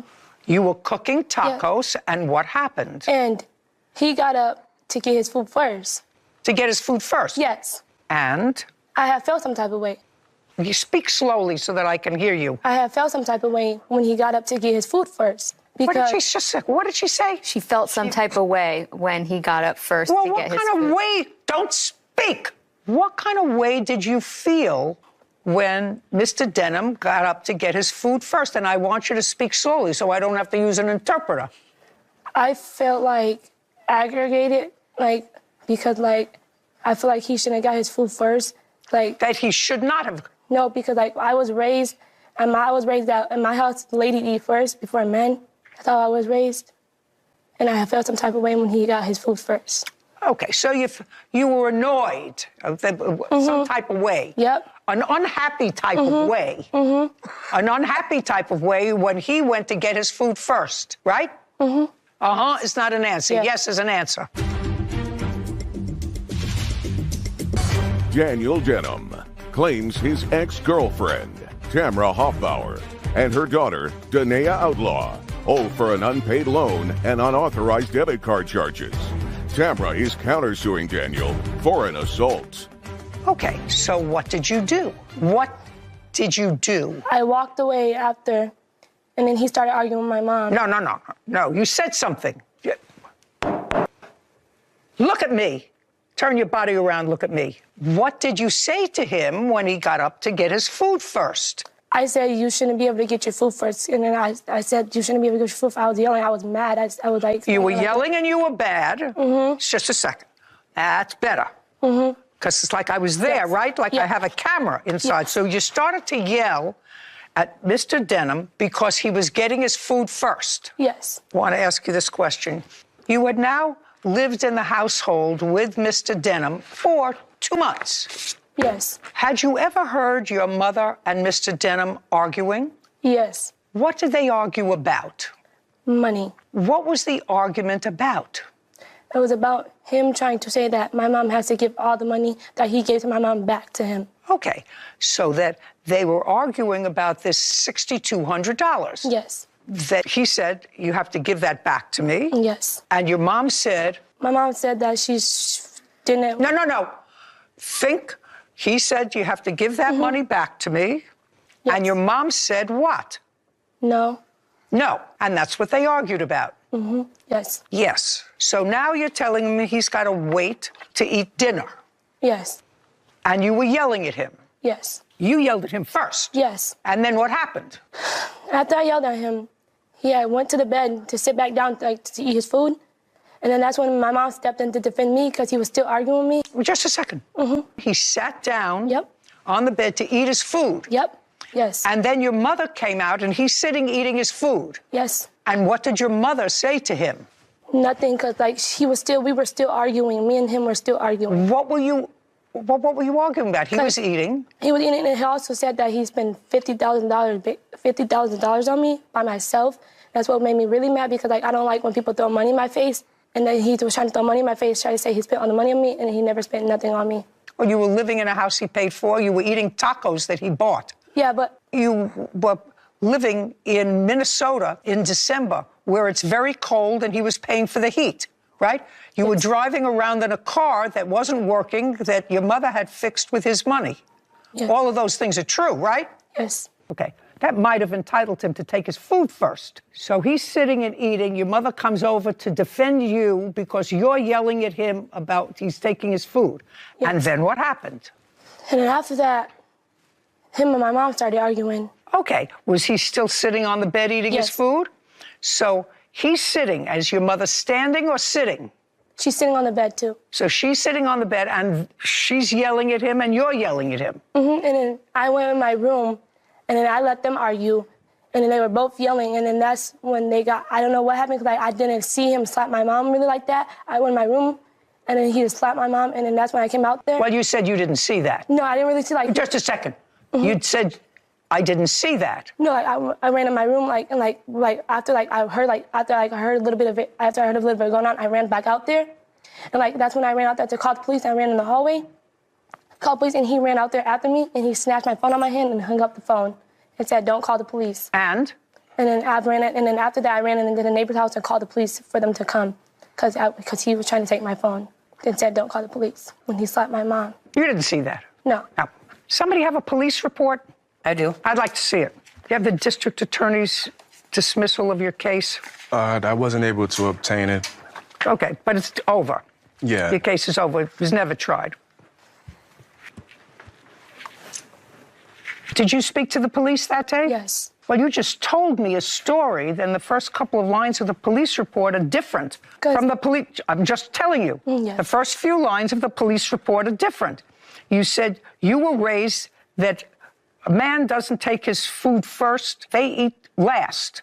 That's what you just told me, correct? She can read that back. That's why Whitney is here. Yes. You told the police that you argued about how much food he took to eat. How much food? Not that he went first. So that wasn't true, right? Yes. Yes. Well, this police report is interesting. It says that you got involved in this argument and you poked him in the chest and punched him in the right eye. That's what the police report says. Oh, I did not. That's what the police report says. And then he slapped you on the left side of your face with his right hand. That's what the police report says. Is that what happened, sir? No. Well, you want to tell me what happened? I'm going to tell you exactly what happened, Your Honor. Well, that's what I want to hear, exactly what happened. I was cooking the food since the beginning. Danae was nowhere to be found. I don't even know where she was at the time I was cooking. You mean the daughter? Yeah, the daughter. It's 8 pounds of meat. It was me, her, Danae, Samantha, and the other teenage daughter, Danae. Cooking the food, just cooking it. It's done. No one's trying to eat. I even said it was done. I scooped up my food, one taco, sat down and started eating. She goes in there, scrapes the pot. "Damn, Dino, why you eating up all the food?" Who said that? The daughter. Then she starts going off, telling me demands, telling me I need to get the out of her house. Is that I'm what you calling said the to him? cops. Yes, it is. Shh. Is that what you said to him? Yes. Okay. And? Or she's calling the cops. And she started calling the cops. So I'm like, what are you doing? Why are you calling the cops? I'm not going anywhere. I've been paying all the bills, this, that, and the other. She just kept on going, and she ended up actually calling the cops. And I'm telling her, get off the phone. What are you doing? That's when her mom started jumping in the conversation. She started tripping. And once I brought up that I just helped you guys out from being stranded, this woman punched me in my face twice. You let go of her hand. I wasn't even trying to smack her. I was trying to block her from punching me. And I guess the block was like a smack to her, but I didn't smack her. Okay. It was like my fingertips. Whatever. Her. She put her hands on you first. Yes. That's what it says in the police report. Daniel Denham has accused his ex-girlfriend, Tamra Hoffbauer, and her daughter, Danaea Outlaw, of owing for an unpaid loan and unauthorized debit card charges. Tamra claims Daniel assaulted her. Now, you were arrested, charges were dismissed. Ultimately, that case is over. Am I correct? Yes. This is what you're suing for. And I'm not even asking you. I asked your daughter. So I'm not going to ask you about the event. I'm just going to ask you as follows. It is true that August, September, October, November, and December, he supported your family. Yes. It is. That would be true. And if I believe your daughter, if I believed your daughter, which I don't, it would have been rude of her, Yes. to say to him, what are you doing eating that food first? Yes. Would have been rude of her. Yes. And when she came to get you, did she come to get you or did you hear her? I was in the living room. I was out there. Okay, so you were there. So you heard what happened. I sided. Your daughter was rude to the man who was taking care of you and your family. He hadn't been rude to you. Yes, he was. Tell me when he was rude to you on December 31st. He was rude earlier all day that day. He's had an attitude the whole day. Okay, now, when the police arrested you, how long were you held? I was held for 3 days. 3 days. From December 31st through January 3rd? Yes. And it is your claim that in addition to the $6,200, which your daughter actually acknowledged was a loan because you had been asked to repay it over the entire course of him living there. And that's what you fought about. Look at me.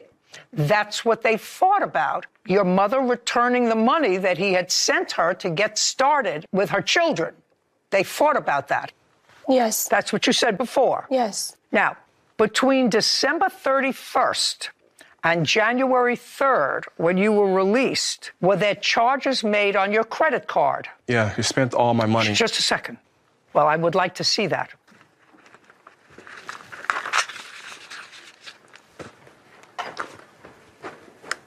I also filed a police report about my stolen wallet. Just a second.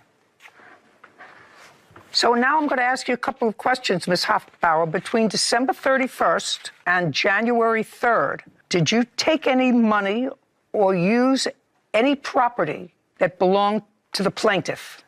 I did. I had just a second. Permission. The answer is yes. Yep. Yes. And I assume you had no communication with him while he was in jail. No. So you didn't have permission to take that money. Can I say something? You had no permission to take that. I did, though. I had his card before. And whether you had his card before or not. He gave me his card a couple days before that. That card was in my wallet. And I also have text messages asking his dad to come get his stuff, his wallet. Like, come pick it up. Nobody stole his wallet. Because there was an OFP. Shh. Who are you? Samantha Neely. What do you have to do with this case? I was there the night of the argument and the assault and pretty much a witness because I'm over with... Was she there? Yeah, she was there. Mm-hmm. Okay, now I want you to be real careful. Do you understand? Yes. Really careful. You can stand up. Who was cooking? Who? Careful what you say to me. Just be real careful. Dino. Because you got here from Minnesota. Yes. I assume you want to get back to Minnesota. Yes. You lie to me, you don't get back to Minnesota on my dime. You understand that? Gotcha. Who was cooking? Dino. Point. He was cooking. So far, we're doing okay. And when he was finished cooking, he took his food and went over to sit down where? Onto the mattress in the living room. Okay. Now, when he took his food, what did she say to him? She yelled out loud, "You're taking too much food. You shouldn't eat first. Kids and ladies should eat first." And what did he answer? He answered, "There's enough to feed everybody." There was nothing wrong with that, right? Right. Right. When did she tell him to get out of their house? Right then and there. Right then and there. He said, "There's enough to feed everybody," right? Correct. And she said, "Get out of my house." Correct. Now you can sit down. You can go home to Minnesota. You see, the witness says you're a liar. Do you understand that, don't you? Huh? Yes. Your witness $6,200. How much was withdrawn in total, Mr. Denham, while you were incarcerated? 14, 23, 13. Did you finally get a job? Yes. When? 2 months ago. Months ago, that would be February. Well, meal ticket was gone. Got to get a job. Okay, 7623. Counterclaims dismissed. We're done. Goodbye. This court is adjourned. And I'm just tired of dealing with it. I'm just glad it's over with. Justice is going to always prevail, man, and the truth is going to come out regardless. So I cared about them, you know what I'm saying? I had real love for them, you know? I didn't want to have them out here suffering. I got history with them, so it just killed me that they betrayed me like that and trying to screw me over and think they're going to get away with it. I'm going to get a restraining order. Like, I don't want to ever see them again. It definitely bit the hand that fit them. That little girl was some piece of work. Oh, yeah. Not so little. 17. She's 17. You're away from being a legal adult. Yeah, some piece of work. When I saw how this went, felt sorry for him. Yeah. Felt sorry for him. And he spent 3 days in jail. Yeah. And you could tell just at 17, you know, that frontal lobe is not fully developed yet. And you knew the situation. You knew you weren't paying the bills. You knew your sister wasn't paying the bills. You knew your mother wasn't paying the bills. And so to pop off because you felt some type of way about the order in which you ate dinner that he paid for, you know, is just so short-sighted and just proves her immaturity. So, you know, not much you could do, but I'm... Hello, दोस्तों. मेरा नाम है Malik Salman and you are watching Sulman gamer. दोस्तों, अगर आप भी अपने computer में खेलना चाहते हैं HBL-PSL 2017 तो ये वीडियो आप ही के लिए है. और मुझसे बहुत सारे पाकिस्तानी भाइयों ने कहा था कि भाई इसके हवाले से भी एक वीडियो बना दो, हम भी अपने कंप्यूटर में HBL-PSL 2017 की गेम को खेलना चाहते हैं. मैंने इसे बहुत ज़्यादा कंप्रेस करके मैंने इस गेम को बनवाया है. इस हो सके तो इस वीडियो को 50 लाइक तो बनते हैं भाई. मैं आपके लिए इतना काम आया तो आप मेरे भी काम आए. 50 लाइक तो बनते हैं. आपको जो भी गेम का हाईली कंप्रेस वर्जन चाहिए उसका आप डिस्क्रिप्शन में उसका नाम लिख दें. मैं उसका हाईली कंप्रेस का वर्जन लाजमी लाऊंगा. जैसा मर्जी हो सके मैं उस गेम का हाईली कंप्रेस वर्जन लाजमी लाऊंगा. चलिए आज की वीडियो शुरू करते हैं. चलिए चलते हैं अपने कंप्यूटर के जानिब और वहां से आपसे अगली बात करते हैं. दोस्तों, अब हम आ चुके हैं अपने डेस्कटॉप के ऊपर और मैं आपको से एक रिक्वेस्ट करना चाहता हूँ. प्लीज़ मेरे चैनल को जिन भाइयों ने अभी तक सब्सक्राइब नहीं किया तो इस लाल कलर के बटन के ऊपर क्लिक करके सब्सक्राइब कर लें. ये आपकी वीडियो के नीचे भी दिया हुआ है. इसके ऊपर लाजमी क्लिक करके मेरे चैनल को सब्सक्राइब कर लें क्योंकि मैं डेली इसी तरह की गेमिंग के रिलेटेड वीडियोस लाता रहता हूँ. प्लीज़ सब्सक्राइब करना तो मत ही भूलिएगा दोस्तों. चलिए आज की वीडियो शुरू करते हैं और आपको बताते हैं कि आपने गेम को डाउनलोड कैसे करना है. सबसे पहले आपने किसी भी ब्राउज़र में जाना है sulmangamer.blogspot.com. यह आपने टाइप कर लेना है. यहाँ सिंपली इसका लिंक मैंने आपको डिस्क्रिप्शन में दे दिया हुआ है. आप सिंपली उस पर जाएँ. आपने इसको ये नीचे आपको गेम बनी नज़र आ रही होगी. अभी मैं 2-3 दिन पोस्टें अपलोड करूँगा तो ये गेम आपको नहीं मिलेगी. फिर आपको ना मिले गेम तो आपने सिंपली यहाँ पे टाइप कर देना है HBL-PSL 2017. ये आपने टाइप करके सर्च पर क्लिक करना है. ये गेम आ जाएगी. इसके ऊपर आपने क्लिक कर लेना है. दोस्तों, आने वाले दिनों में मैं आपके लिए PSL 2018 का भी गेम का वर्जन लेके आने वाला हूँ. मैंने उसके ऊपर काम शुरू कर दिया है. थोड़े दिन तक मैं वो भी अपनी वीडियोस अपलोड करूँगा. उसके हवाले से भी आप उसे कैसे डाउनलोड और इंस्टॉल कर सकते हैं. तो सब्सक्राइब करने के बगैर आप मेरी नोटिफिकेशन को हासिल नहीं कर सकते. तो सब्सक्राइब तो लाजमी कीजिएगा दोस्तों.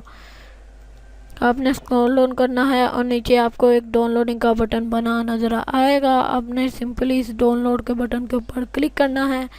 जैसे ही आप डाउनलोड के बटन के ऊपर क्लिक करेंगे, क्लिक करने के बाद ये आपको मीडिया फायर के लिंक के ऊपर रीड कर देगा. और यहाँ पे देखें ये गेम का जो ऑफिशियल साइज़ है वो है 2 GB. मैं आपको सिर्फ 600 MB में करके दे रहा हूँ. ये बहुत ही ज़्यादा हाईली कंप्रेस गेम है।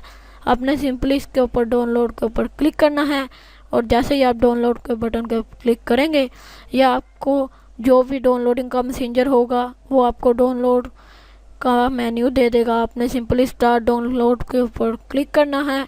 मैंने सिंपली से डाउनलोड और इंस्टॉल किया हुआ है। डाउनलोड और इंस्टॉल होने के बाद ये कुछ ऐसा नज़र आएगा, क्रिकेट 2007। इसके अंदर ही ये सारी फाइलें हैं। आपने नीचे स्क्रॉल डाउन करेंगे जैसे ही यहाँ पे आपको ये बटन नज़र आ रहा होगा, क्रिकेट 07। ये बटन के ऊपर आपने क्लिक करके अपने गेम को चला लेना है। अगर गेम चलाने में कोई भी मसला आता है तो मेरे साथ कमेंट बॉक्स में ज़रूर रब्ता करें, मैं आपकी मसले को ठीक कर दूंगा और आप गेम को प्ले कर सकते हैं। अगर आप मेरे सोशल मीडिया अकाउंट को फॉलो करना चाहते हैं तो डिस्क्रिप्शन में लिंक अवेलेबल है, आप मेरे सोशल मीडिया अकाउंट को भी फॉलो कर सकते हैं। अगर वीडियो पसंद आई तो लाइक कीजिए, शेयर कीजिए और सब्सक्राइब करना तो मत ही भूलिएगा, क्योंकि मैं इसी तरह की गेमिंग के रिलेटेड वीडियोस लाता रहता हूँ।